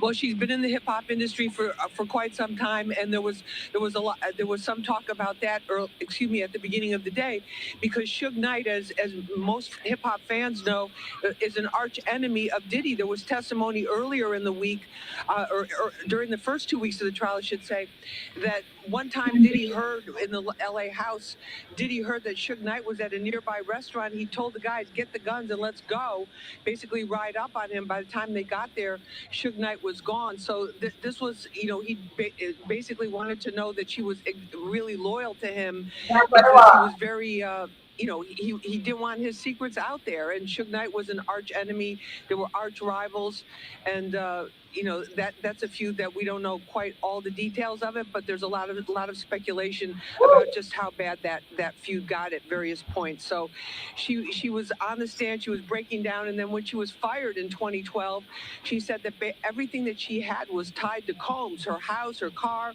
her income, her 401k, all of this, that she lost all that. She said for several years she was blacklisted in the music industry, and as you pointed out, Christina, she was this was her profession, being in the music industry, helping artists, helping develop artists, helping create records. That's the positions that she had developed for herself and had proven herself in, and that this was very painful for her to be blacklisted. She started contacting Combs a couple years later saying, I want to come back, I can't get any work. And she said that she wanted to come back, asked him to come back, and in 2016 he rehired her to deal with Cassie and to help rebrand and relaunch Cassie's career. But she broke down in tears several times, and we can just imagine, the testimony, then the cross-examination, then the redirect, and then the re-cross-examination. She was the only witness that was on the stand the entire day. So that gives you an idea of just how important her testimony is to the prosecutors and them trying to prosecute this case. Christina? Absolutely, Lisa. And before I let you go, we just got some of this key news also into our newsroom here. There are sources there that tells TMZ that Cassie was rushed to a New York hospital today, and she's there in the labor unit. Sounds like she may be about to have that baby as well. Lisa, you've been covering this story. You saw how heavily pregnant Cassie was while she was giving that testimony. Does it shock you at all to hear that she's going into labor such a short time later? Christina, it absolutely doesn't, because everybody was saying, everybody was talking about it, when she was on the witness stand that first week, which was just basically 2 weeks ago. We thought that weekend she would possibly be going into labor, that she was very, she was extremely pregnant, and yet she carried herself in court in a very dignified way, handled all of that pressure. But I think that was also, We are continuing to bring you these updates all in real time on Live Now from Fox. I'm your host, Mike Page. Always great to be with you as we continue to roll on, getting more testimony right now. We are learning that Lance Jimenez, an arson investigator and firefighter, is on the stand right now. So we're just waiting for some updates there regarding this. In the meantime, let me just play back just some of, really the big testimony that happened yesterday. As we learned, Cassie Ventura became more entitled and less devoted to her career when she began dating Sean Combs. His former employee testified on cross-examination. A lot to unpack. Let's go over the table. I want to talk to some of our great legal minds who are here as well to break this all down. We've got CNN legal analyst and, of course, criminal defense attorney Joey Jackson is in the building today. Also, we have the former Westchester DA, Mimi Rocha, and former Manhattan prosecutor, Jeremy Saland. There is a lot to unpack today. First of all, she was really emotional throughout the entire day. I cannot overstate that enough. She was on the verge of tears throughout, and sometimes holding her head in her hands, taking off her glasses just to emote even more. I don't mean emote in the way that I didn't believe her, but she was really emotional. I want to begin with everybody's doing like a read. Hold on a second. Let me go over here. I want to try to reset and remind our viewers about the charges here. You've got RICO, you've got sex trafficking, you've got prostitution, all important. Let's start with RICO, racketeering, essentially.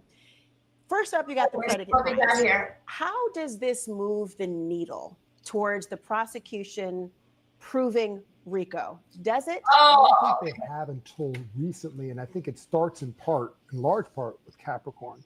But they moved it until Agnifilo did a good job a little bit in moving it back, because you need that predicate act, and here we'll go with kidnapping. Translate that, what that means, this predicate act. What does that mean in so layman's you need this terms? underlying crime that's part of this. You need more than one that help build to the structure for this criminal enterprise, and this is where they were going. And here you have the kidnapping as a piece of this, sort of furtherance, not a one-off, but in furtherance of this. You guys, conspiracy. let me get right here. And what she. You guys remember that something that I was reading across yesterday. And you remember the person that that was saying to Diddy. You remember when Gene Deal was talking to the chef in the kitchen, and the chef said that she said she would go and get her father. Right? He was telling her no, go and and relax for a few minutes. Take a couple of days and relax, right? Okay, you remember that it was leaked out, in fact, that yesterday that I was reading that it was said that she said that she didn't like it there. And then the person came and said that, oh, did it? She said she didn't like it here. All right. Okay, I come across that again last night. And then Diddy said to her, get your things and get out of my house.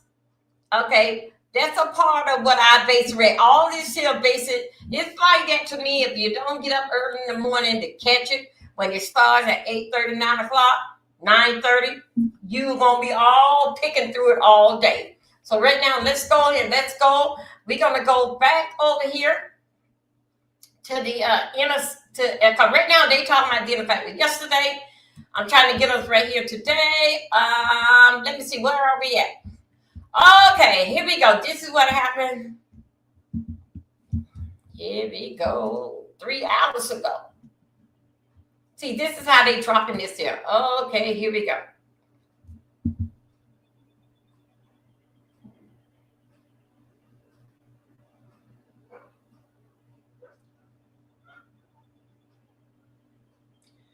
Okay. How did it go? It went like 2, 3. Okay, 2, 3. Okay, let's go back right here. Let me get you guys where I'm at. Let me get you guys where I'm at.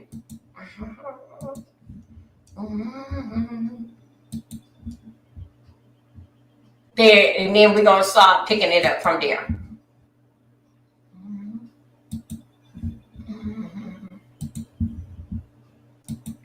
Okay.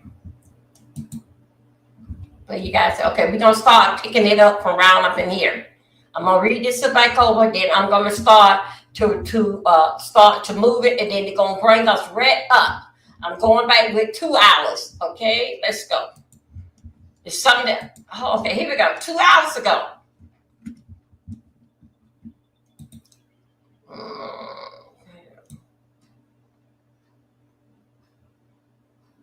Damn, why I just keep on messing?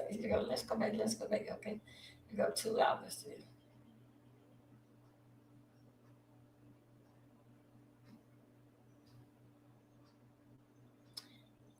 Okay, now, okay, let's go.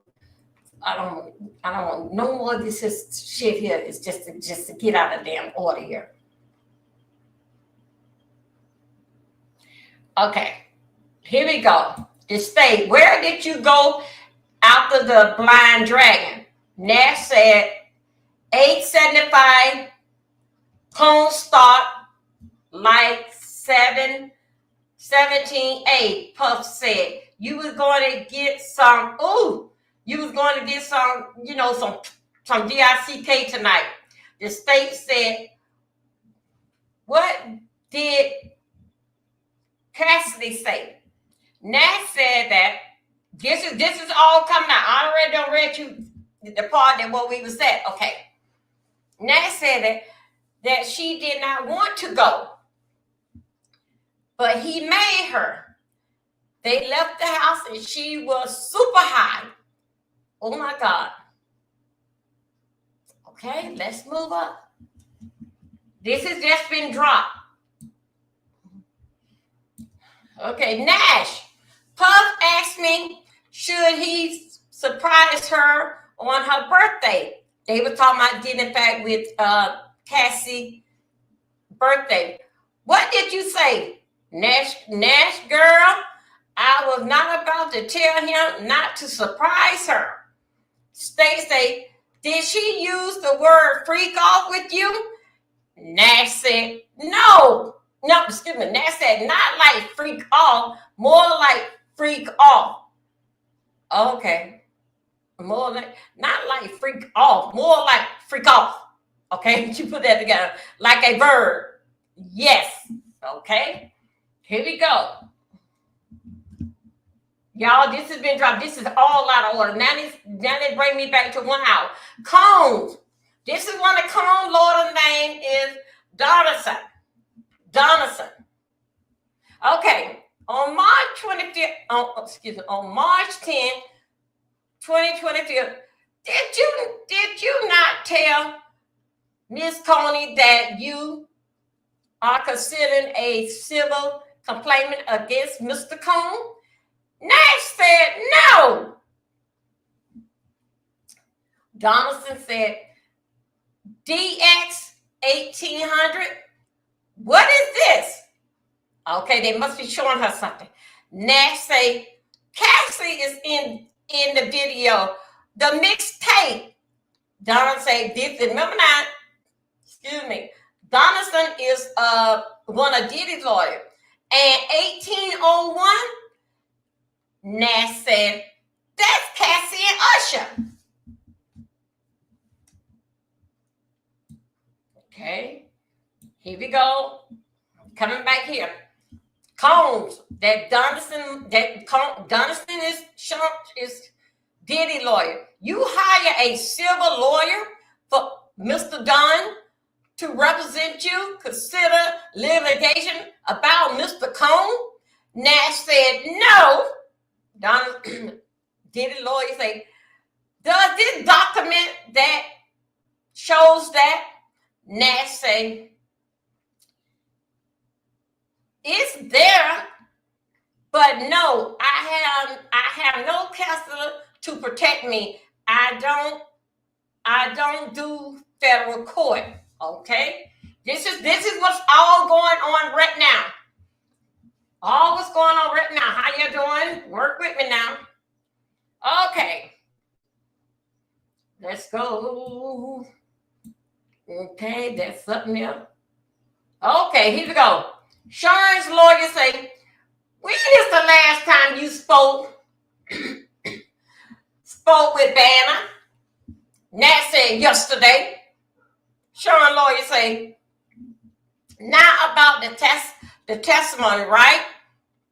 Nat said, right. She saw it on the news. Donaldson said, when would you speak with Cassidy? Nat said, yesterday I congratulate her on the baby. All right, Cassidy don't have the baby, y'all. This all took place. This here, Nash is on the stand. This is what's going on. Okay. Cassidy had the baby yesterday. All right. Let's go. And you see it didn't even most get out here. Okay. Here we go. We are back. Cone, Donaldson, nice coat. Nash said, thank you. Donaldson said, what side? Not your side. Nash said, not your side. Donaldson said, right answer, Mr. Cone. Was that the final decision? No. Donaldson, Sean lawyer say, after he asked, after Sean lawyer says to Nash says, nice coat. Nash says, thank you. Donaldson say, what side? Nash says, not your side. Donaldson say, right answer. Mr. Cone, was the final decision making? Nash say, no. Some of them look horrible. That didn't play with the coat. Donaldson say, you are friend with Miss Fine. Nash said, yes. Here we go. Let's go up. Here we go. Let's go. Okay, that is what we got right here. Hold up. That's what we got right here for an hour. Now let's go over to, we're going over here to the shade room. Okay, let's see what the shade room come up with. Shade room. We at the shade room.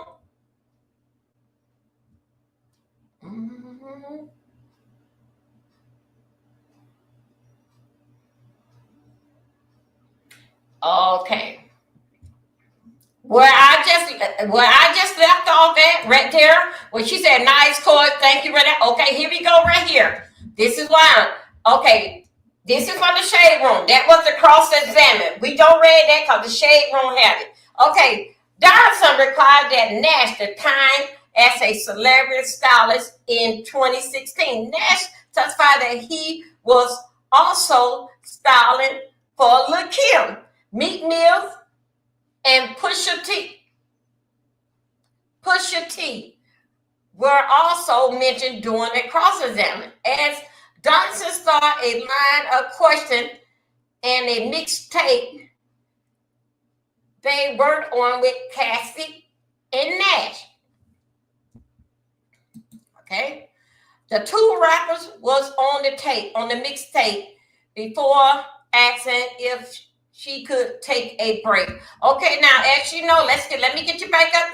Let's come back here to order. As you know, we already told you that he was on the two tape. One was Usher and her, and then it was her and someone else. I just flipped it over.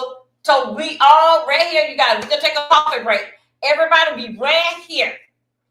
We here. Wayne, y'all there? Okay, thank you, Wayne. We are right here. Now let's go and take a coffee break, you guys. Be right here. Thank you. Thank you, self-love. I'm trying, baby. Thank you. Yeah, so right now we can take a break. We is up to date. The shade room and inner city press, we all lined up together right there. Okay, hold on a second, guys. I'm gonna let you guys hear that. This don't have nothing really too much to do with anything what we are talking about right now. But we'll just basically listen to it for now. Okay. Will Daystar get far? Why are we still hearing the same conspiracy theories? TSR, one of the first to break the news. Mr. Peterson never shot anybody. Never even touched that gun. A bodyguard coming forward claiming that he heard Kelsey Harris admit to shooting Meg Thee Stallion 3 times. But not so fast, says Meg's legal team, who are now sitting down only with the Shade Room. It really is time. And why they say Tory and his team are spreading lies now. The narrative is constantly changing. I'm Justin Carter. This is TSR Investigates.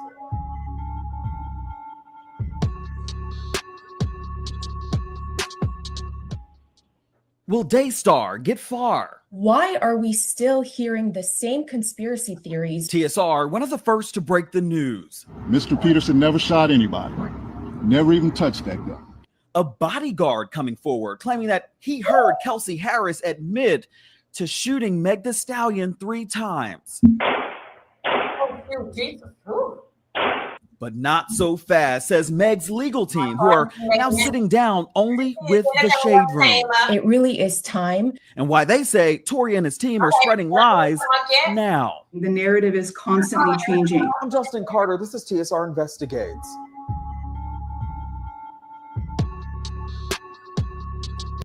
Okay, hold on. Just hold it down. I don't want to see that. Okay.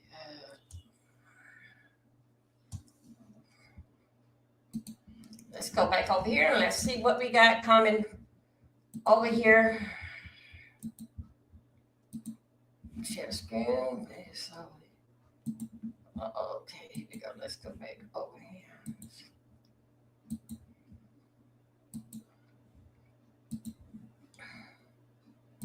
Okay. Now let's go here. This is from 27. No, we are right here. We are dealing back was today. Okay, testimony is Zoom. Let's see. The fingerprints was absolutely relevant to their questioning of arson. Cards were destroyed. There was no evidence connecting people to the scene of the arson, but the judge seems to have sided with the defense on this one. The fire investigator Lance Jimenez said fingerprint cards in the Kid Cudi car bombing investigation were destroyed without his knowledge back in 2012 on orders from an LA police officer who's not part of the team. Jimenez was starting to testify that it was unusual for evidence in one of his investigations to be destroyed without his knowledge when the defense raised objections to this line of questioning.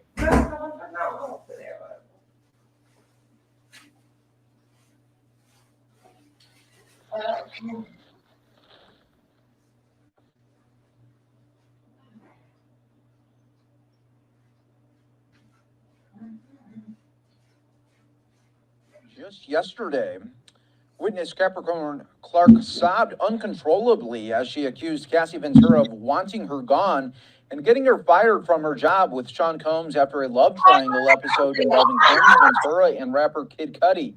A few beats later, Clark accredited Ventura for getting her a new gig under Combs years later. The mixed messaging echoed earlier parts of Clark's testimony when she seemed to be critical of Ventura. I felt that I was somewhat of a protector to Combs, and if you could get me away from him, he wouldn't have someone looking after his back, Clark testified.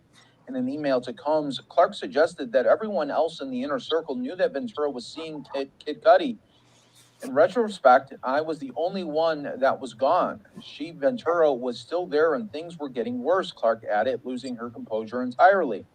During testimony that was incomprehensible at times, Clark was shown emails in which she pleaded with Combs to forgive her, apparently for not telling him about Ventura and Cudi back in 2011. She told the jury that in begging him for forgiveness, she was desperate to get her life back. Her work, she testified through tears, was to keep Combs acting in a professional manner and to inspire people so that they know that they can do it. The defense attorney pressed Capricorn Clark to recall the events of December 22nd, 2011, picking apart details from her testimony earlier in the morning. The defense honed in on Clark's recollection of being in front of Kid Cudi's house with Sean Combs and a security staffer after the trio pulled up Cudi's home. Clark previously testified that Combs said in a rage that he was going to kill Cuddy, and that once outside of Cuddy's home, she called Ventura to tell her what was happening. Clark said that she wasn't aware that Cuddy was with Ventura at the time and that Cuddy overheard the conversation. Clark recalled telling Ventura that Combs was at Cuddy's house and had a gun. The defense pressed Clark on whether she was sure that she had said Combs had a gun, a detail that hadn't been mentioned by Ventura or Cuddy, the musician and actor whose legal name is Scott, when they took the stand. Clark said that she had no doubt that she said that. Pressed to supply more details about a call Clark said she made to actress Lauren London at the time of the alleged break-in. Clark eventually said that it was a long time ago and that she may not remember when and in what order she made those calls.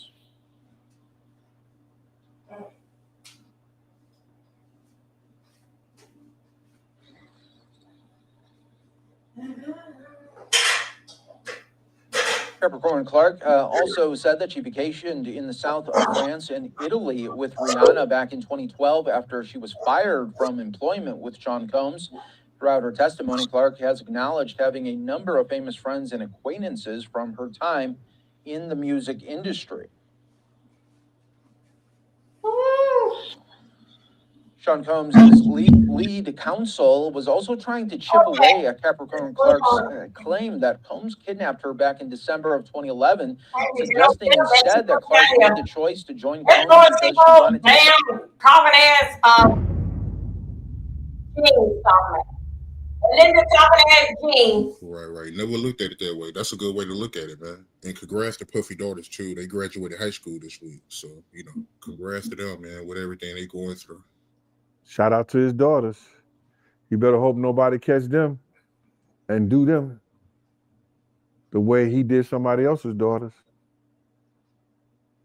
And trust to believe there's guys out here that will do that just because they did his daughters.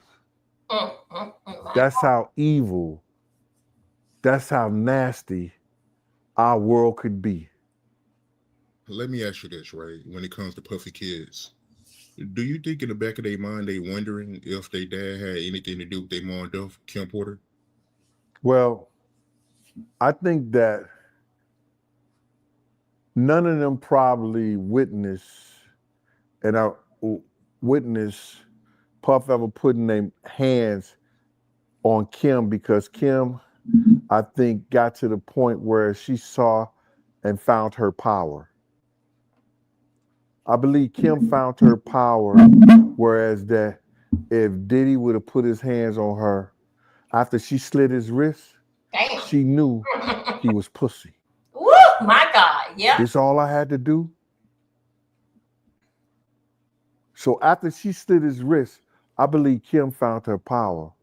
Now, Diddy used to rough her up with the pillow fight and everything like that, But I don't think I've never seen him physically put his hands on her. But maybe some of the other bodyguards after me did.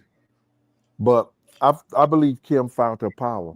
I don't know if Roger Barnes testified that he saw her put his hand on Kim. But nonetheless, I can't speak for those kids, but with all the information and all the stuff that came out, I would think, and no kids want to think bad about their father, especially somebody who has made it so grandeur in their life that everything is to the 10th power. They don't want to think bad about their father. But there's a possibility that Quincy may believe, but those are his sisters. And those are his brothers. He may not let them know or want them to have that feeling. I'm hearing that a makeup artist, they testified against Diddy. You know anything about that? Well, her claims were that she was with Cassie and Diddy on a couple of videos.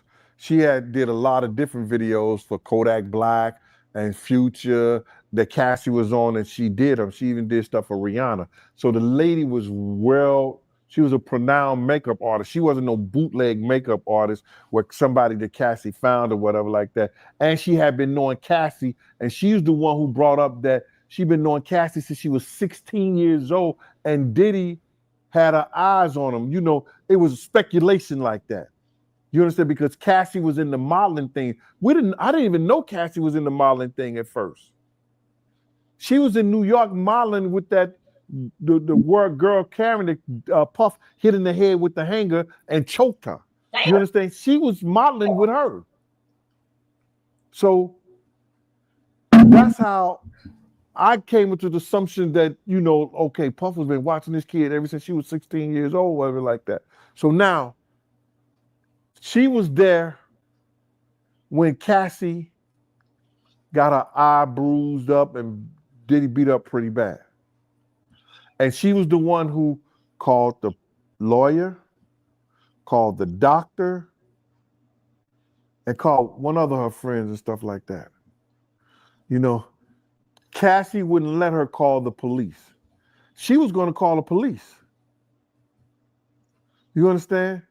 So then she was the one who snuck Cassie out of her house, out of the apartment and everything like that, and took her to her house. And she stayed at her house for a couple of weeks or whatever like that until they got money up or something like that, and they went someplace else so Diddy wouldn't find them. Her testimony was pretty good, and she was the one that they were trying to say, well, you didn't see it. She was saying that you didn't see him beat him and all like that. If somebody go in a room with somebody and he leaves in a hurry and you go right in the room and she got her lip busted, she busted her lip, blacked her eye, and she had knots all over her head, and she's like, what the? Yo. That's just as crazy, man.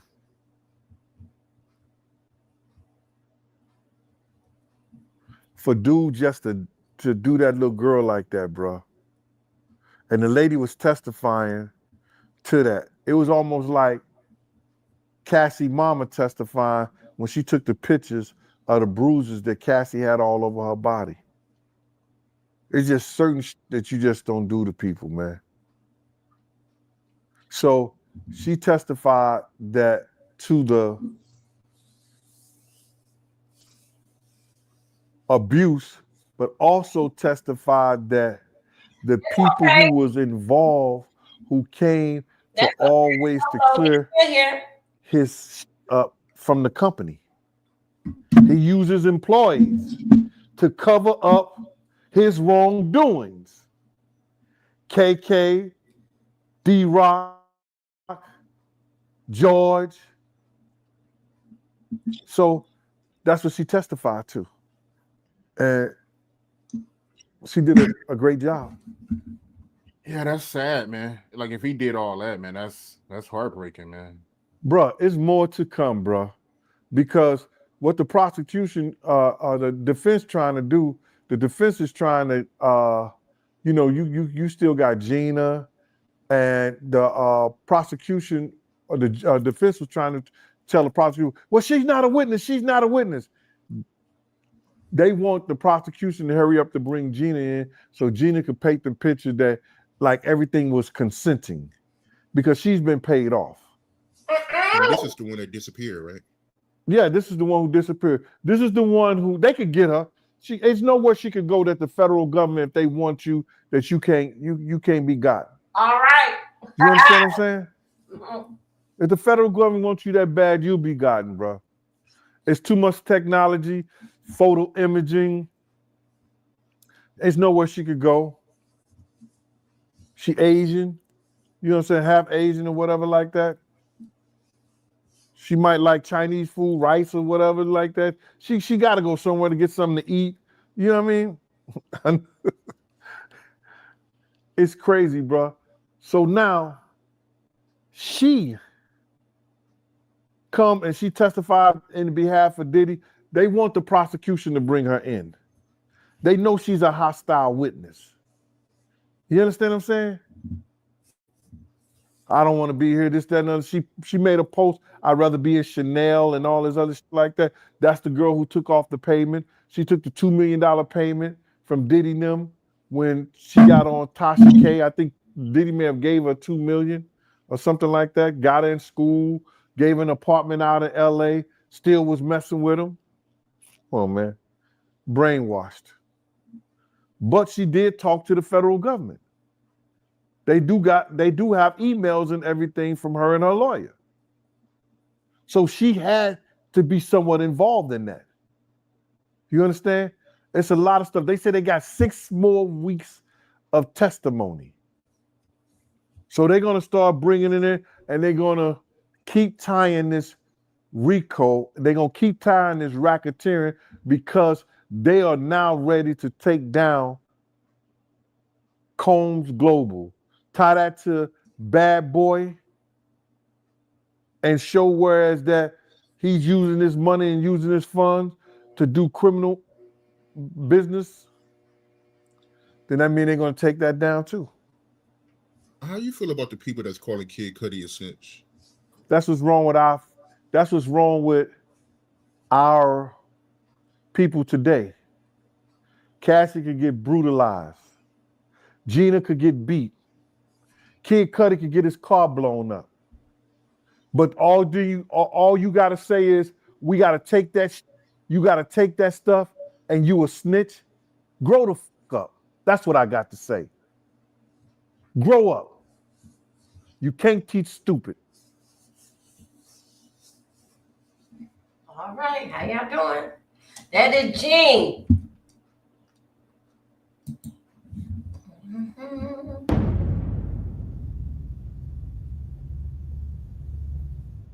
How you feel about the people that feel like Cassie, she was complicit with Diddy? Well, I don't have nothing bad to say about the people in general, but it was an old saying that my man Ward, salute to Anthony Ward out there in St. Louis, he said, you can't teach stupid. People are just stupid, bro.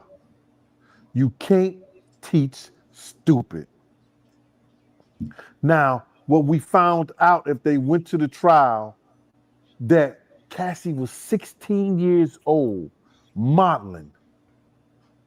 She was 16 years old modeling, and Diddy knew about her then. At 16 years old, because they had mutual friends. And Bad Boy was doing that same, Sean John, and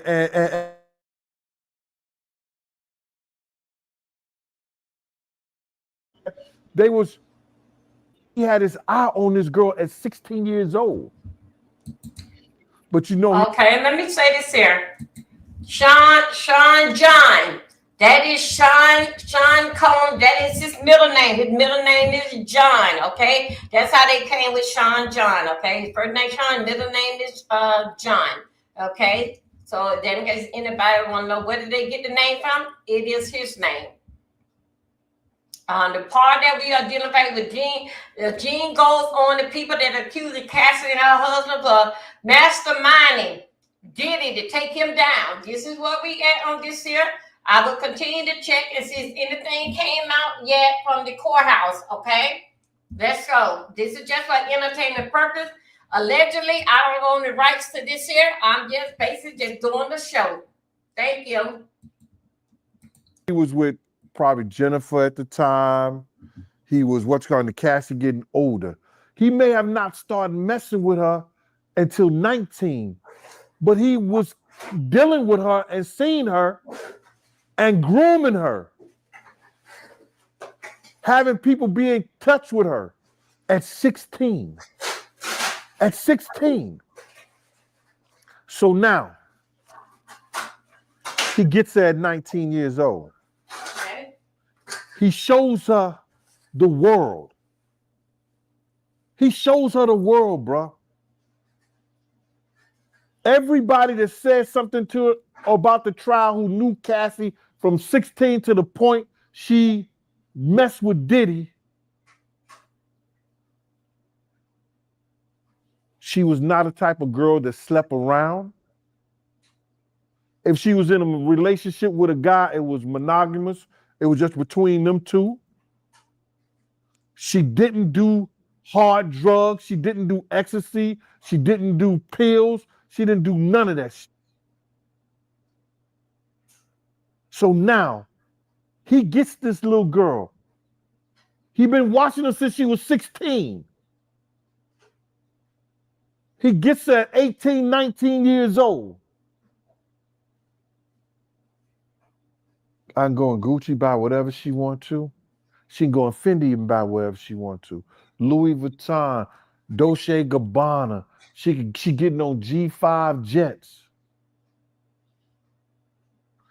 You got one of the hot songs. You do a video. You go into all these places you ever dreamed of. Here go this man. He put his hands on you. He started putting you in sexual acts and doing things to you and drugging you out your mind. Did they hear Cassie mama testimony? When she testified, not testimony, when she testified that her daughter came to her and said, "Ma, he got these tapes on me doing things that I should have never done, that I knew better. But I was in love with him." Some women out there ain't never loved that hard. And some men ain't never had women that loved them that hard. Well, they would do things that they would have normally did with, they ain't do with another guy, but they do with you. You was they first in a lot of stuff. He drugged this girl out of her mind. Did tapes on her. Threatened her. You see that? Look at the screen up there. See that video? That's you. She got to look hard because she don't remember. She don't think that's her. She don't believe it's her. But that's her up on that screen. He threatened that he was going to release that to the world. You better keep on. This was coming out in the trial, bro. So for those people who think this little girl thought of all that shit on her own, let me see her track record. Let me see the record before she got to him. I said this last time. Let me see the record. Let me see everything, brother. Let me know. Let me see some of her other boyfriends that peed in her mouth, that gave her drugs. Let me see some of her other boyfriends. This is what's coming out in the trial, bro. So those people, I'm going to say it again. You can't fix stupid. So why do you think she came out after all these years? You have some people that believe that she felt the type of way, that she did all these freak offs with Diddy and she don't got nothing to show for it. And you have some people, they believe that, you know, she's mad that Diddy did more for Young Miami than her. Well, you got to understand this, brother. Cassie seen that she wasn't getting her music done. She signed a 10-album deal. She wasn't getting her music done. He gave her, he allegedly, him and other prostitutes or male escorts gave her all kinds of diseases. All kinds of diseases. So she's sitting back and she didn't get none of the stuff that he promised her. So she asked him for $10 million and I'm going to go about my business. Cassie asked him for $10 million. Benjamin Bradford, one of the great lawyers in New York City that helped him on the Shine case, told Puff, yo, get that girl 10 million and she's gonna go away. The federal government had been looking at Puff since 2011. I'm gonna say this again. The federal government had been looking at Puff since 2011 because they had information or somebody made a complaint to them that he was sleeping with underage boys. They went and offered a proffer agreement to one of the gangsters who's in jail. I'm not going to say his name, but 50 be getting at him all the time. Point blank. Now, they've been watching Puff for the longest.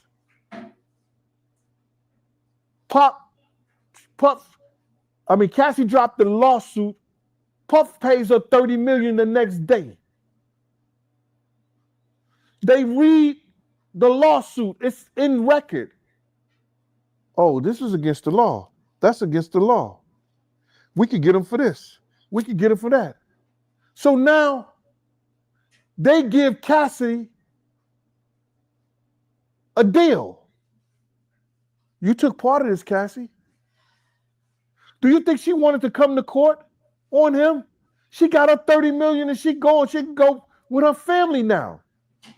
She's not getting paid for this. She didn't bring charges up against him. The federal government did. Okay, you guys, let me tell you something. And gave her immunity in any charges. Okay. For those that you don't know, I'm just giving you a rundown. With Jean is saying she wanted $30 million. She settled with Diddy for $20 million. And also to the hotel gave her $10 million. Okay, so that's how the ramping of $20 million came up. 30 million came up. 10 from the hotel, 20 from Puff. Let's continue. How's everybody doing? Thank you for coming out and enjoying this live Diddy's trial live. We just waiting for people to come in from the courtroom. Okay, hold on a second.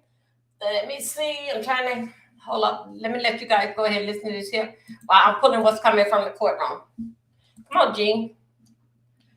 Jean, let's go.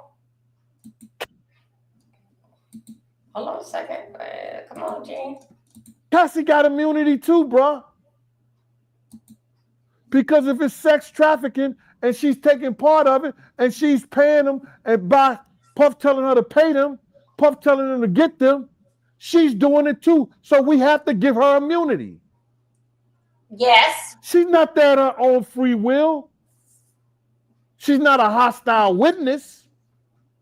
Yeah, I get it. I see where you're coming from. But how you feel about the people that feel like Cassie husband, he's the one that put her up to it because they needed the money and, Well, when I was with Puff, he used to pay this guy $2,500 every time he worked out with him. Like he was his trainer. So I'm just saying, I know Alex made some money in being a trainer with Puff. How he spent his money, I don't know. You got to realize Cassie had a salary of $250,000 a year also. So where are they broke at? Ain't that enough to do something? It ain't enough to do nothing, but it's enough to do something. Cassie was with a well-to-do family where his mother took out $20,000 to pay Diddy. This came up in the trial. So my thing about it is this. They had money and enough money to do something, not to do nothing. Everybody always want to call people broke. They don't know people's pockets. They want to assume and say dumb shit. But them people wasn't on no corner begging and asking nobody for nothing. My thing, you can't fix stupid.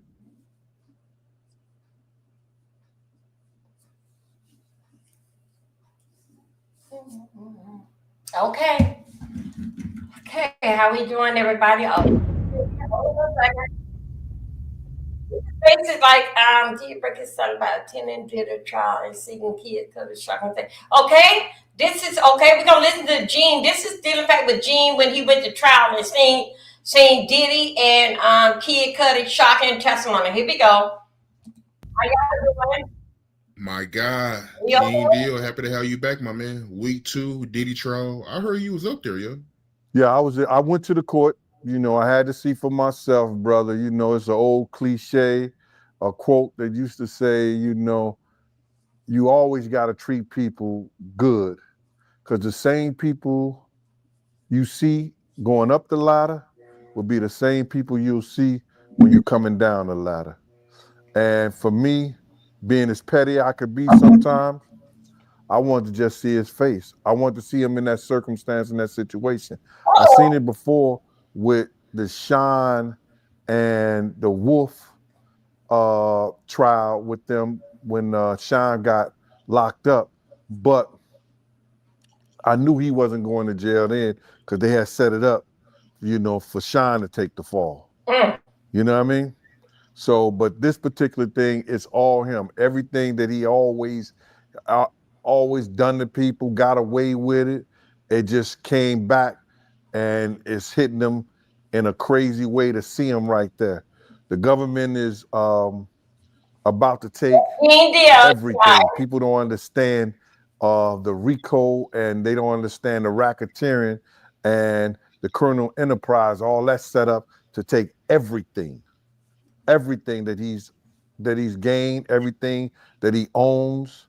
So what they're doing is now they're putting it together, the racketeering part of it, because now they're using Comb Global and Bad Boy Entertainment. They saying that's one and the same. You know what I'm saying? And when they do that, bruh, and they find that that's racketeering, that he used people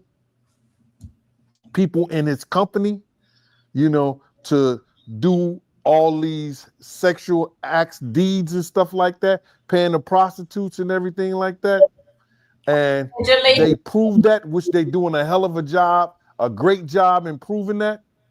I had to see, bro. I didn't want nobody to tell me. I didn't want to get it from no YouTuber. I didn't want to get it from no news. I wanted to be right there to hear the testimony of some of those people that was there. So how was it? Take me through it. Well, the prosecution did a great job. It was certain people like, you see, I think her name Dawn, you know what I'm saying? She was in Danity Kane. She didn't do so well, but she didn't do bad because what happened is that's this, and this is what people don't understand.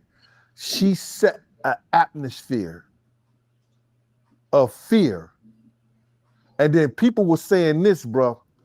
Oh, she went back once. She went back twice. She went back 8 times. She went back 20-some times to him. How could she be scared of him? No disrespect to Dawn for making this analogy.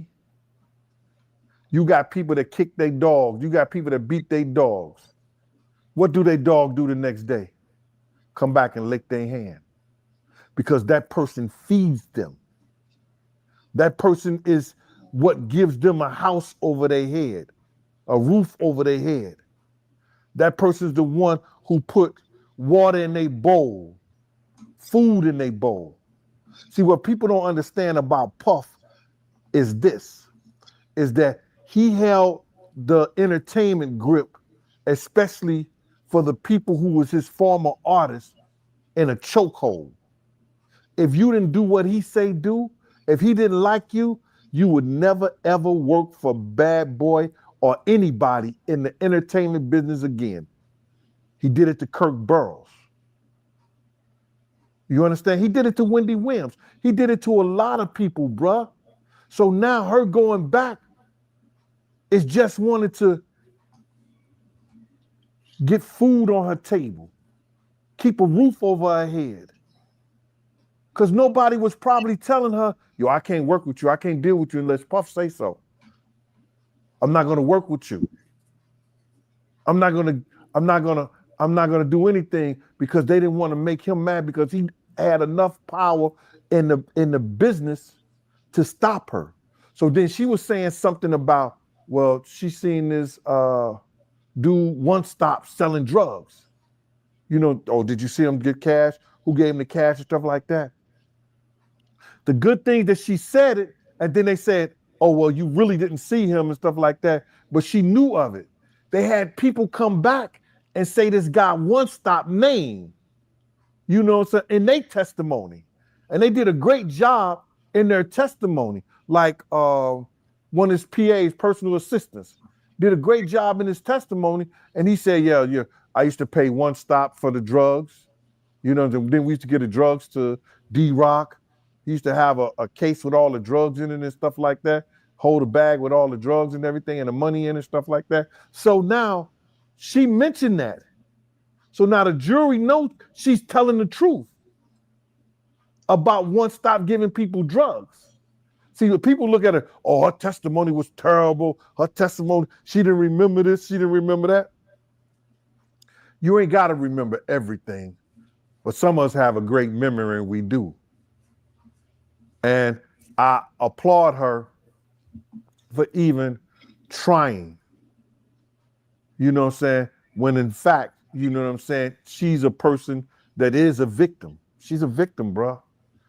You know, these people who was around him and had to work with him came out, and that's what you find in the trial, that they were being victimized.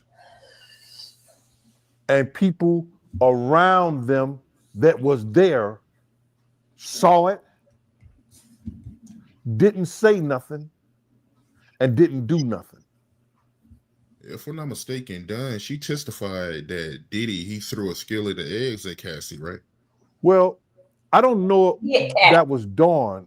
What happened was one of the PAs, you know, his personal assistants, I think that was George something. I don't know his last name. I think that was George. He said he came in and he had a bowl of apples, and it was Gina. This nigga was throwing a bowl, not to laugh, man, that he was just throwing them apples as hard as he can, hitting Gina with some apples, dog. That's like throwing a brick at somebody almost. Damn, y'all don't mean. And he was doing crazy shit like that, man. It's He the threw, drugs. on the plane, what you was trying to say, he threw one of those hard, like it could have been a bourbon glass. You know those hard glasses that you have that you pour alcohol in? And speaking of alcohol, and we said bourbon, that's my alcohol right there. Want it, get it in the stores. I gotta promote it on your show, Mighty. It's wanted. Get it in the stores, y'all. It's coming real soon. We repackaging the bottle, we repackaging everything, and it's going bourbons and cigars, man.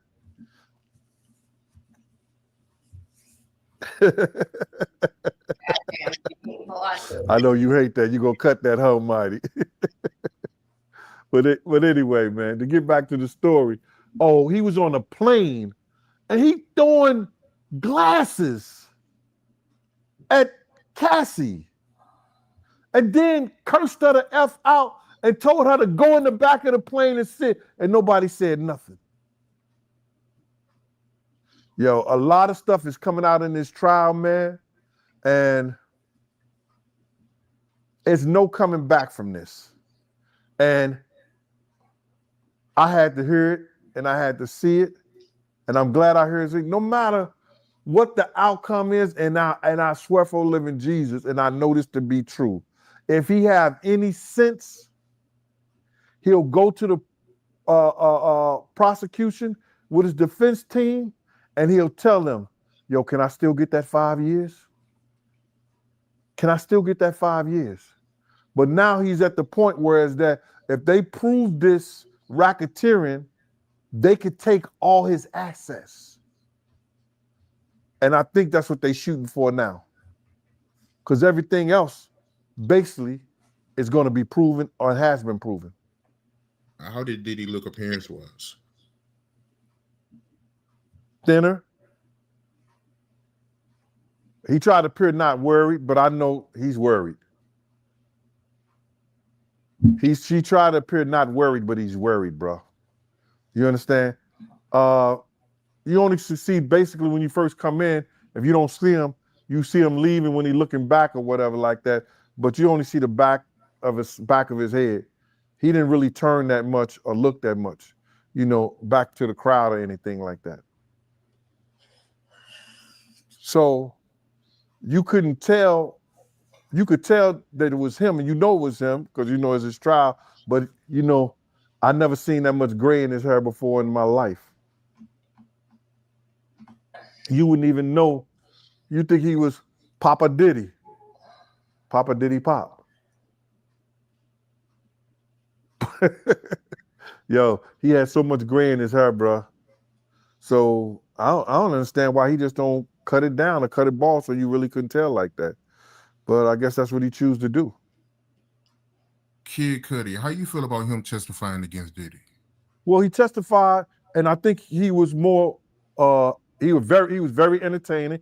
He had everybody laughing and like that. You know what I mean? But he testified to somebody coming in his house because he would leave his door open. Okay. And it was around Christmas time, and they took all the gifts out the wrappers. He didn't say they took the gifts. You know what I'm saying? I can't recall he said they took the gifts.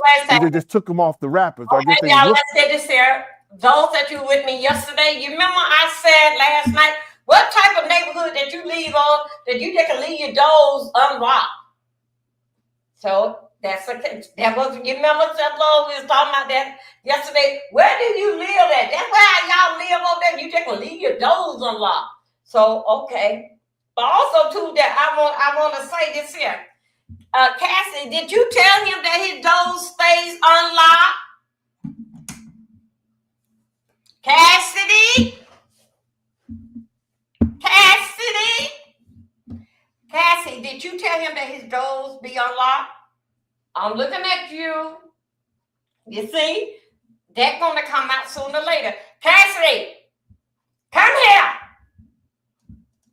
Okay, I ain't gonna give you too much because you just had the baby. And I know those afterbirth pain is something else. But let's just keep on rolling, y'all.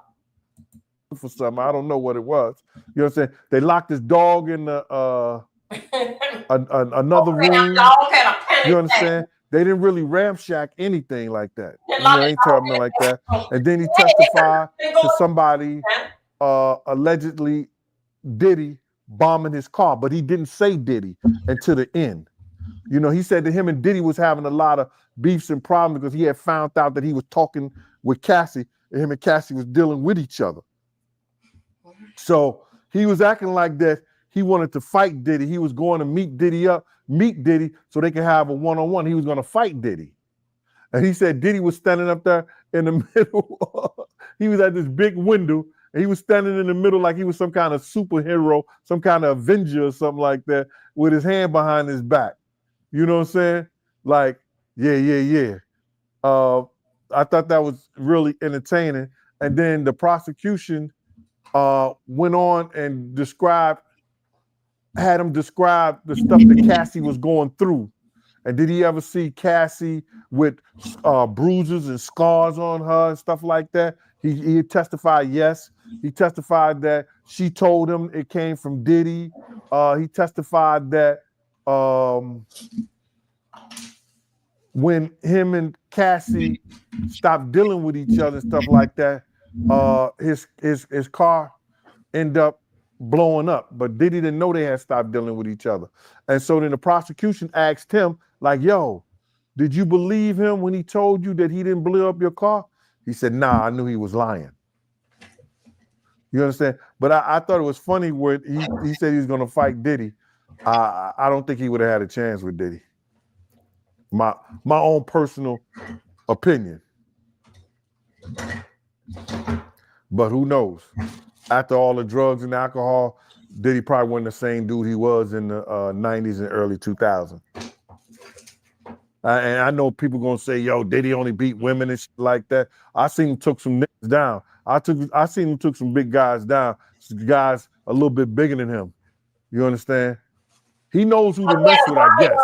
But I seen some dudes who thought they had him and grabbed him, and he ended up slamming them. You know what I mean? So, you know, it is what it is. I know people gonna say, you know, be trolling like, "Yo, this, that, and the third." Hey, But Bobby Boo. I don't think the average dude gonna run up on him and think that he ain't gonna defend himself, and because he can and he will. You know, the one I knew. You know, there's so many different. It's the Puff Daddy, the Diddy, the Love, the Brother Love. You know, there's so many different people inside this month. You never know.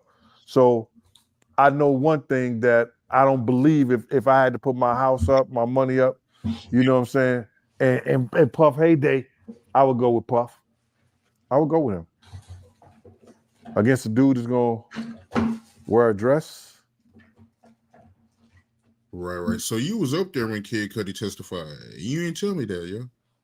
No, bro. I came into court, but I had to go to the it was late, so I had to go to they had the overflow court.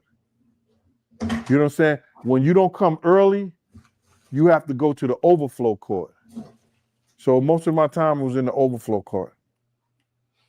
And that's why I seen the Kid Cudi, the last of all the what you call it? This trial is long, yeah, 6 weeks. The Kid Cudi was off, and then all the other people, the Psych, Yeah, 6 weeks. hold up, the makeup artist and the personal assistant, the makeup artist, the Psych, and computer genius. I mean the computer investigator for the feds. And I seen the rest of those. From the testimony that Kid Cudi gave, do you think it was a bad look for Diddy? You think it's going to have an effect on Diddy winning the case? None of it's a good look for him, but it would affect him in a matter whereas that people are building an atmosphere. Whereas that if he didn't do it, his enterprise, people from his enterprise did. People from where he worked, that's what the racketeering come in at. He had people that worked for him to do his dirty deeds. You understand what I'm saying? So that's where that come in at. So his testimony of somebody doing this stuff because he was dealing with Cassie helps the racketeering case for the government. Because he had people that work for him that he's paying to do things like that for him. That came from Gene and not us. So the jury was looking that Kid Cudi did a great job. You could tell the jury was entertained by Kid Cudi, bro. Not only were they entertained, you know, because some of them, you know, they try to keep a straight face if they laughed in the whole 9 yards. But what happens is this. They believed him. They believed him. And they was waiting for the defense to jump on top of Kid Cudi like they jumped on all the rest of the people as far as Dawn and the people that testify, you know what I'm saying, against Diddy, that was going at Diddy. And what happened was when the lawyer got ready to do the redirect to go at Kid Cudi, Puff told him no. And the jury saw that, bro. The jury saw that. Puff's like, nah, don't ask him no more questions. Now he paying all these lawyers all this money to defend him. And that's what that narcissism come in at. Like he know everything. I don't know what he thought they would have pulled out of him or said or stopped or he was killing him or whatever it was Kid Cudi was doing up there. He didn't want to hear or see no more of it, where he told his own lawyers, don't redirect, don't say nothing. So they ain't even question Kid Cudi. And that's crazy, because what a lawyer wants to do, all lawyers wants to do, is get the last word. The last word. They want to go at them and get the last word to make sure that their client is all right. But when Puff did that, you should have seen the face on those jurors' face when he did that. I think that's going to be one of the things that bury him, to make them believe that he directed everybody to do the things that happened. I can't believe that he stopped his lawyers, bro. He stopped his lawyers for doing a redirect on Kid Cudi so they could try to, you know, have the jury thinking a different way. But I guess because Kid Cudi was so entertaining that it made him feel like he wasn't the main focus in the room anymore. Something.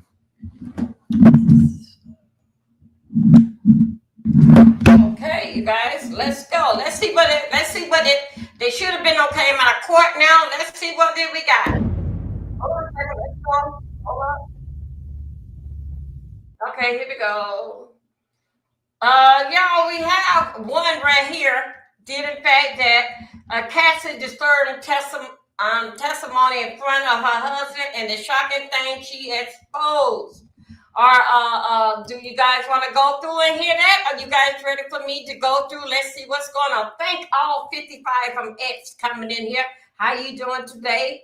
Let me see. I can see the hands up over here in the studio. Do you want to hear what Jean got to say? Hold on a second. But Jean, let me see. Hold on a second. Here come our panic attack. Y'all know the one is always at the courthouse. We finna go on a panic attack. Here we go. Let's do it.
Okay, that's the mother right there. Good, so that mama was trying to go ahead on mama. You busy clean the kitchen, okay? So let's go through what the story what my girl got going on last week. Hello? Why do Diddy's twin daughters always? Y'all know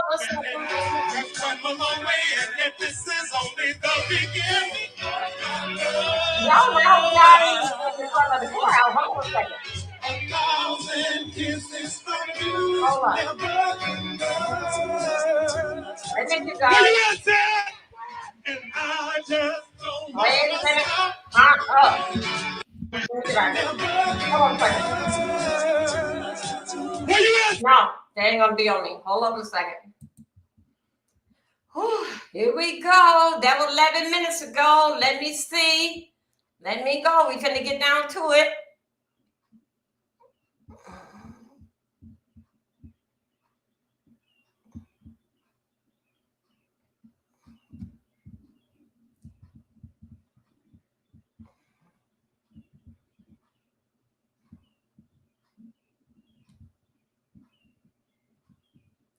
Let me go back over here and see what, because they're out the court now. Let me see. Because it's going on 4, so I know good and well that that if the judge said that he want to be through with 3 o'clock. Hold up. Let's go here. Let's go here. Here we go. And shut the door. Things have just hit a crazy factor. No, Diddy has just been implicated as having somebody potentially on the LAPD on payroll. We are talking about missing evidence. This ties into Little Rod's lawsuit. This ties into so much. Baby, when I say that Diddy's team and Mark Agnifilio are still arguing with the judge right now about whether the jury can hear this and whether this can be admitted, you guys, this is groundbreaking, but we have to talk about that. But first, let's talk about why my edges aren't laying. Okay, you know what? No time for that. Let's focus. What's up, you guys? Listen, this is groundbreaking news. This is live from ground zero in the Diddy trial. I have snuck out from court. You guys see, we are at the courthouse. I have snuck out by court, but we need to talk about this. You guys, so many people testified right now. So far, we've had the LAPD police officer. Literally, he's trying to make a big issue about the LAPD police officer that investigated the trespass. It wasn't a robbery because Kid Cudi didn't say he saw anything robbed, but he investigated the trespass, right?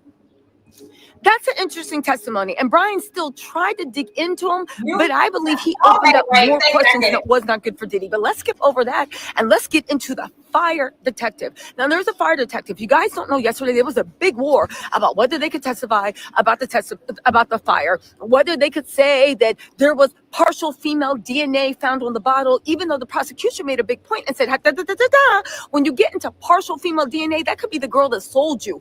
It was an old English bottle with a handkerchief. They're like, that could be the girl that sold it to you. That could be anybody that wanted to take a sip before they pass, right?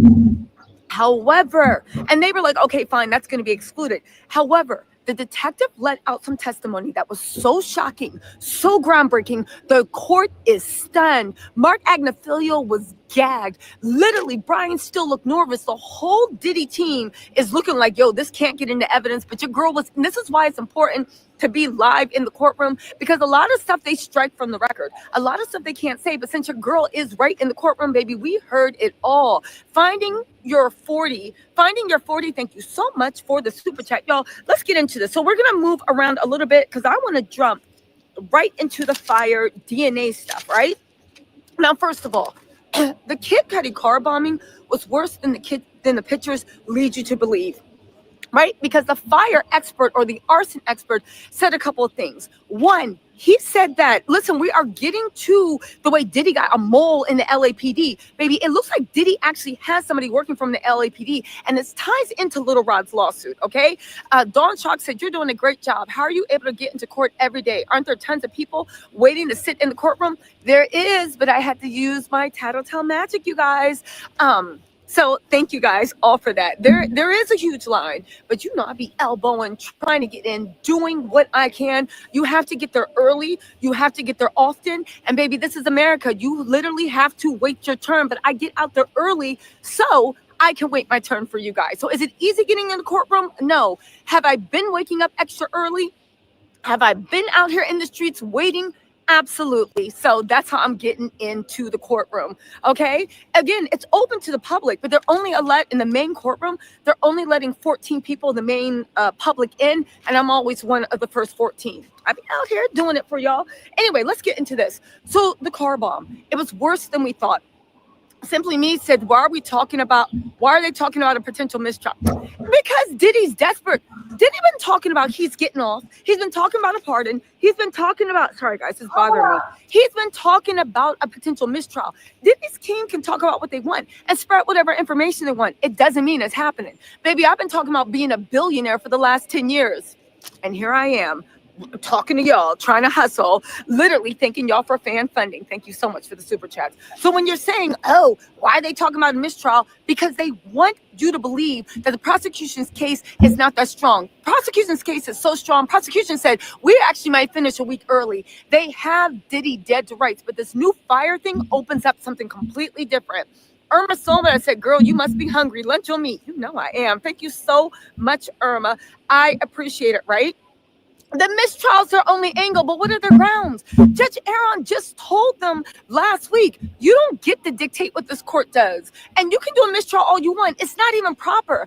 Stop listening to the media garbage. Let me tell y'all something. If Diddy's team had enough for a mistrial, they would have been moved for a mistrial. This is Diddy's worst nightmare. He wasn't prepared for court. Things are moving too fast. If that boy could get a mistrial, we would be on hiatus right now, and I would be sitting there right on my couch, eating chips, talking trash, probably about Kanye West, and waiting for my man to come home. Like, let's be serious, right? Anyway, listen, getting back to the car bomb. The car bomb was worse than anybody ever thought. Why is that? Because they said that there were 2 other vehicles in the driveway. They said that it was covered by a lot of foliage. They said that the way it was set, it was intentional. And it looks like they wanted it to explode, catch the foliage on fire, and then because it was 10 feet from the house, catch the house on fire. They said it very easily could have done that.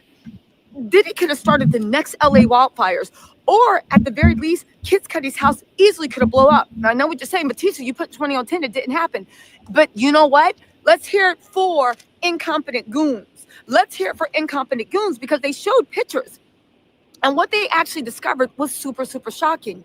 So basically, in the Molotov cocktail, when you put it in, the fumes from the gas makes the glass. It was an old English bottle and a designer handkerchief. Who liked designer, right? And they found the lighter at the scene. They cut like the roof of the car about a foot open, dropped it in. When they dropped it in, the handkerchief fell out. So the handkerchief started burning and some of the fuel fell out.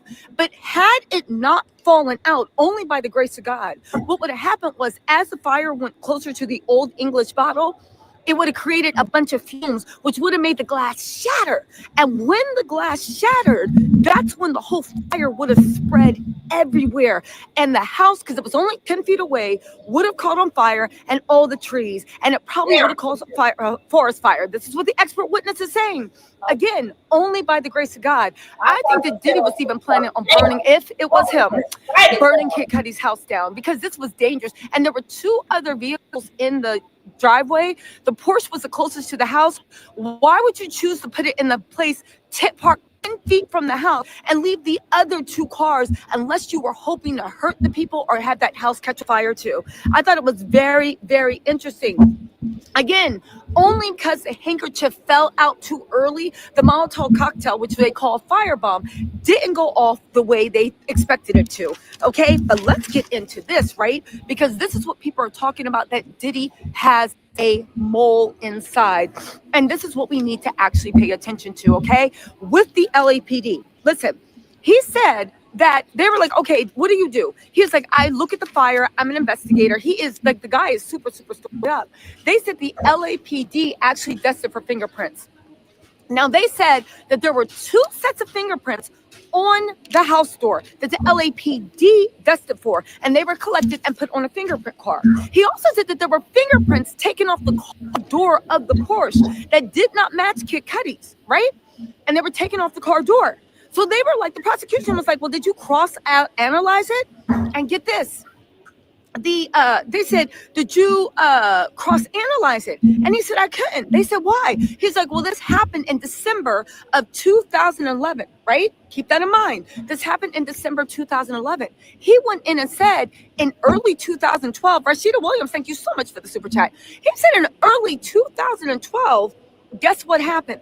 The evidence, he went to go cross-reference the fingerprints he found on the Porsche that weren't Kid Cudi's. He went to go to the evidence card for the fingerprints that were found on Kid Cudi's door after he reported that break-in, right?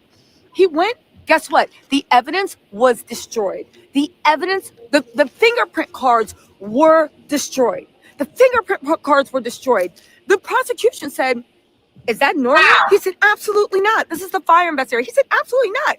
She said, well, what normally happens? She said, if they find prints on the scene and I'm conducting my arson investigation, they give me the prints to cross-reference everything I find. At the very least, if they decide to destroy evidence, he said it's very, very it's very, very, very uncommon for them to destroy evidence, especially fingerprints, in the middle of an ongoing investigation. He also said that even if they do decide to do that for whatever reason, they always talk to him because he needs the evidence to cross-profile. They said it was it was destroyed too quickly. It was destroyed not out of protocol, and he automatically said he was not consulted, and he 100% usually is. He said it was highly unusual. When that happened, Mark Agnifilo was like, Yana, objection, objection. Diddy's team was going crazy. Brian still, dare I say, looked a little bit maybe nervous, definitely uncomfortable. Diddy was sitting there. Mark Agnifilo asked for a sidebar and was arguing with Mark Agnifilo asked for a sidebar and was arguing with the judge about whether that missing evidence should be. Okay, hold on a second. Okay, let's go. For reporting, right? She said, thanks for reporting. Oh, Moni W said, hey, Tisa, thank you so much for all the hard work you did. Thank you. Boopsie said, thanks for reporting all the drama about Diddy. He is a monster. He most certainly is. Love your reporting. Thank you. And also, Senor Rojo said, thanks for taking us inside the courtroom with detailed info. By the way, Trump just pardoned Larry Hoover. Now, can we actually talk about this? Y'all, I think that Trump is working up he might be working up to pardon Diddy. I know you think it sounds far-fetched, but you're pardoning Larry Hoover. I think he might be working up to pardon Diddy because I'll talk about that in a different video. But I do think it's crazy, and I do think that this is leading up for a Diddy pardon. Diddy's been making inroads. You know, him and Chris and Kim owe a favor to her. But honestly, let's talk about this, right? Diddy's team was slow walking. Diddy's team was styling. Slow Rilla said, great job listening from Memphis. Shout out to Memphis, Tennessee. Diddy's team is doing everything it can, but Diddy's team has no defense. He's literally. Hold on a second. Let's go. Let's go back here. Let's go. You are not going to believe it. Where do we start? For one, Diddy, okay? Diddy's demanding a mistrial for what? His own lawyer's incompetence. If you guys don't know, Diddy rushed to the trial, okay? Sorry. Diddy rushed to the trial, okay? He rushed into this trial. He needed more time. Anthony Rico said he needed time. He refused to take more time. Now his lawyers are literally crying that they don't have enough time to meet with their client. Sir, your client should have been trying to jury tamper. Your client shouldn't have been threatening people. Then they're saying they want special treatment. They want to be able to stay in the SDNY until 10 p.m. Diddy, you're not slick. You just want to be able to order some DoorDash and finally get some good food because we know you've been struggling with the commissary. What else is he demanding? They're demanding an immediate mistrial because the government pointed out that fingerprint cards went missing, so it was impossible to actually swab the prints. Now, Diddy says, you're implying our client's a criminal. Nah, everybody thinks your client is a criminal. We don't have anything to do with that. Again, the defense thinks there can be two rules. Diddy's narcissism is in full effect. He thinks there's two rules. Rules for him and then rules for everybody else. Y'all been implying and making implications all trial. But you know what the kicker was? Dante, right? Deontay Nash, who literally a cutie patootie, who bodied Diddy on the stand, literally said that Diddy threatened both of Cassie's parents, said he was going to get them fired, and said before he got them fired, he was going to literally send her Smex tape to everybody in Cassie's mom and dad's jobs. They don't work at the same place. And after that, he was going to get them fired. You guys, when I say the criminal, when I say the RICO, also, you know what? I got to tell y'all this. Judge Aaron is tired of Diddy's team. What's up, Meats? Thanks for the super chat. Judge Aaron is tired. And when I say tired, I mean tired of Diddy's team. Diddy's team has been playing it cute. So here's the thing. Judge Aaron is very accommodating. He's respectful to the jurors. He's accommodating to defense. Even so much that the prosecution is like, hello, can we get a little thing? He has been exceedingly accommodating, okay? However, my opinion, Diddy's team's been taking advantage. They have been taking advantage. They slow walk. They don't listen to deadlines. They talk about articles. They don't put their exhibits in on time. And then they're the first people out there in the court yelling, Your Honor, we're demanding a mistrial. If you don't sit down and get to work. It's actually really odd. Well, not odd, because I see what they're doing and I see why they're doing it. Now, whether that will succeed, that's a different question. Survey says it will not. Eileen Bell, thank you so much for the super chat. And also Confessions of a Reality TV Queen. I'm sorry, Reality Queen. Make sure y'all follow her. Thank you for gifting a membership. Also, Andrea Britt said, do it, T said. You know we about to do it like it's never been done. First of all, Deontay, let me put some respect on his name. Deontay literally spent over an hour detailing how Diddy was a monster. Mind you, Mia was supposed to testify today, but Deontay's testimony took so long that Mia couldn't testify. We've only gotten one victim, and already they have painted a symphony on why Diddy is guilty. Baby, he ain't believe. Listen, anybody that bet money that Diddy's beating this, baby, you might as well already start working overtime. You are not getting that money back. So let's get into what happened. Deontay, and I'm giving y'all the overview, then we're going to get into the actual legal stuff. Deontay gave, and I'm not going to lie, Deontay gave literally an hour interview painting the horrors that Cassie went through, painting how Cassie wasn't free to leave, painting how Diddy controlled her life, painting how when Diddy wasn't beating on her, he was making her do hours talking about her running for her life, crying, being dragged back. Everybody's seeing Cassie at one point threatened to jump off a balcony because Diddy told security to bring her home so he could beat her again. She threatened to jump off of a balcony. It was ridiculous. So what did Diddy's team do? Did they give anything showing that Cassie was lying? Of course not. Did they do anything to show that there's more to the story? No. What do they send? They spend over an hour trying to prove there might have been one time that Diddy's security did not send Cassie to get beat brutally for who knows how long. You guys, when I say Diddy's team, and they were laughing and kikiing, Diddy was in complete control of his team. He was giving glares. You want to hear one thing I thought was interesting before we get into what actually happened? LaTherese Hopkins says, love your drive. I love that. Thank you. Also, Zenith Yasina Buzzle said, justice for Cassie. Cassie had her baby. Oh, that's right, y'all. Cassie had a healthy baby boy. Philadelphia said, do you think Diddy's team is trying to mess up on purpose? Oh, absolutely. So Philadelphia, I'm glad you bring this up. Diddy's team was playing in the judge's face. The judge asked them a question. They tell them whatever. They were supposed to finish up by a certain time.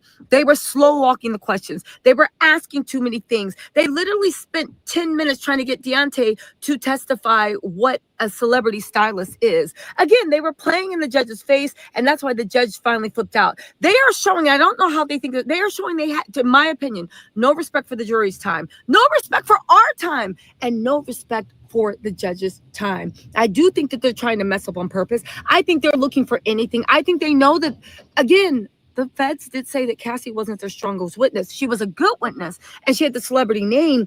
But there's a victim number 2 and a victim number 3 that never sued Diddy that they can't say is looking for a payout.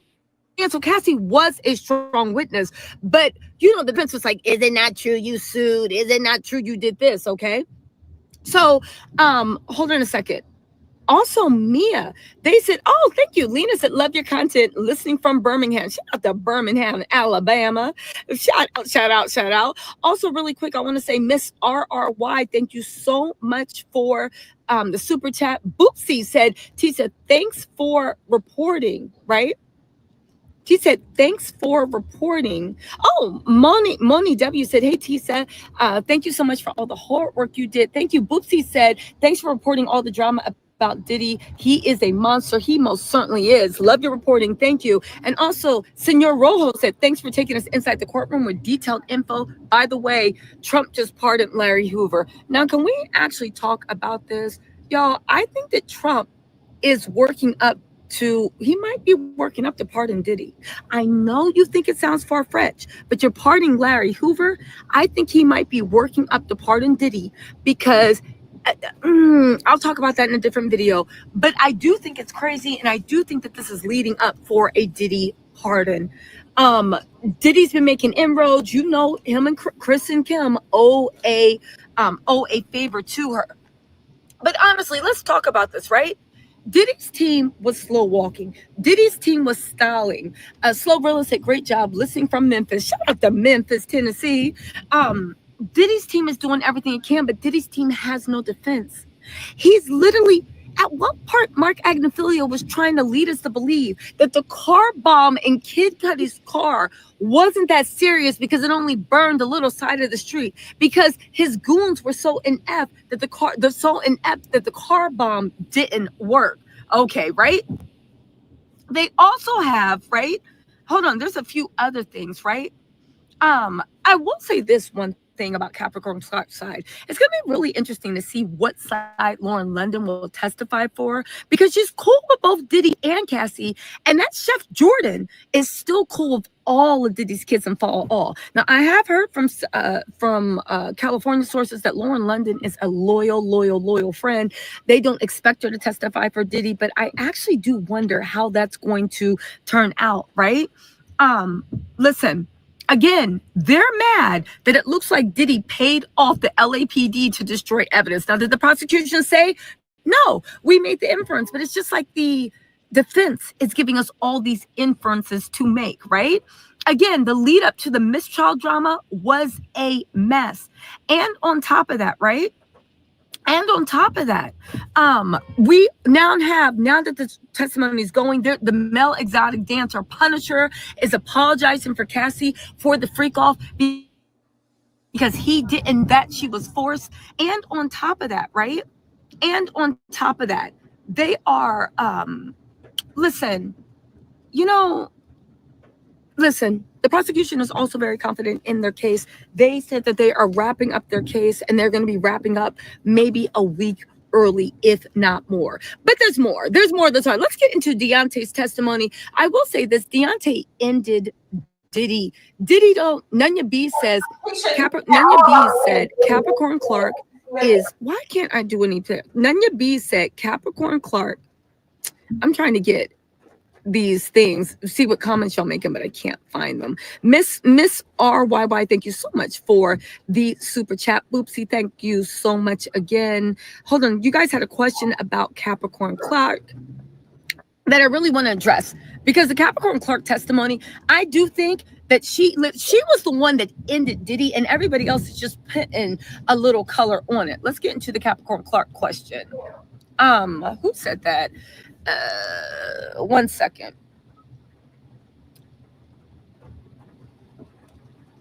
Okay, 1 second. Let's get into the Capricorn Clark stuff. Hold on, y'all.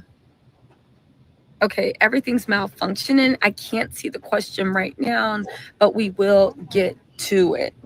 Hold on, y'all. We'll get to it. Oh, Moni M, thank you so much for being a member for 13 months. Somebody had a question about Capricorn Clark, okay? Monteos Victoria, thank you so much for the super chat. Also, Trump just pardoned, that's what it was. Senor Rojo said, thanks for taking us inside the courtroom. Trump just pardoned Larry Hoover. Yes. All right, listen, I don't know what's going on with YouTube. I can't get to the super chat question. Somebody asked a really good question about Capricorn Clark, but we cannot get to it. So we'll just get into Deontay's testimony. All right, where do we leave Deontay off? Deontay said that Diddy literally took his phone, made him go upstairs to try to bring Cassie down, took his phone, forced him to bring Cassie down. Cassie actually threatened to jump off a balcony, okay? Thank you, Nirmala Sammy said, you give me Wendy Williams vibes. Love it. And Mindfulness. Yes.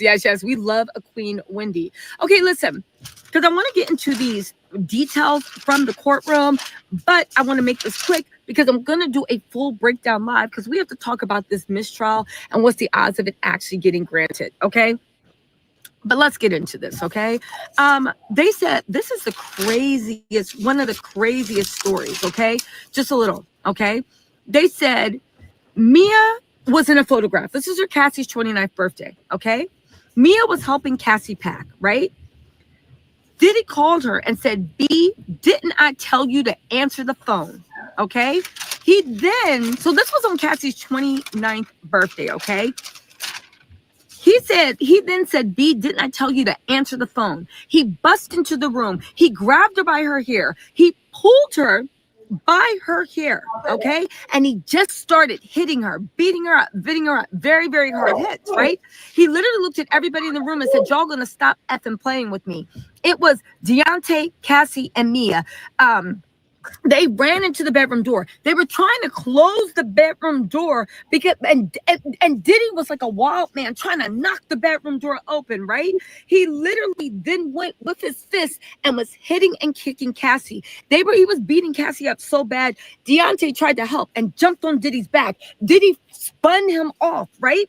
Then Mia, that's the alias witness, jumped on Diddy's back and tried to get him off of Cassie. He spun her around and spun off. Deontay actually got hurt. He said not very much, but he was sore, but nobody could pull Diddy off of Cassie. Yvette Blogger, thank you so much for the super chat. Layla Watkins, thank you for the super chat. Donna F said Trump is probably on tapes somewhere.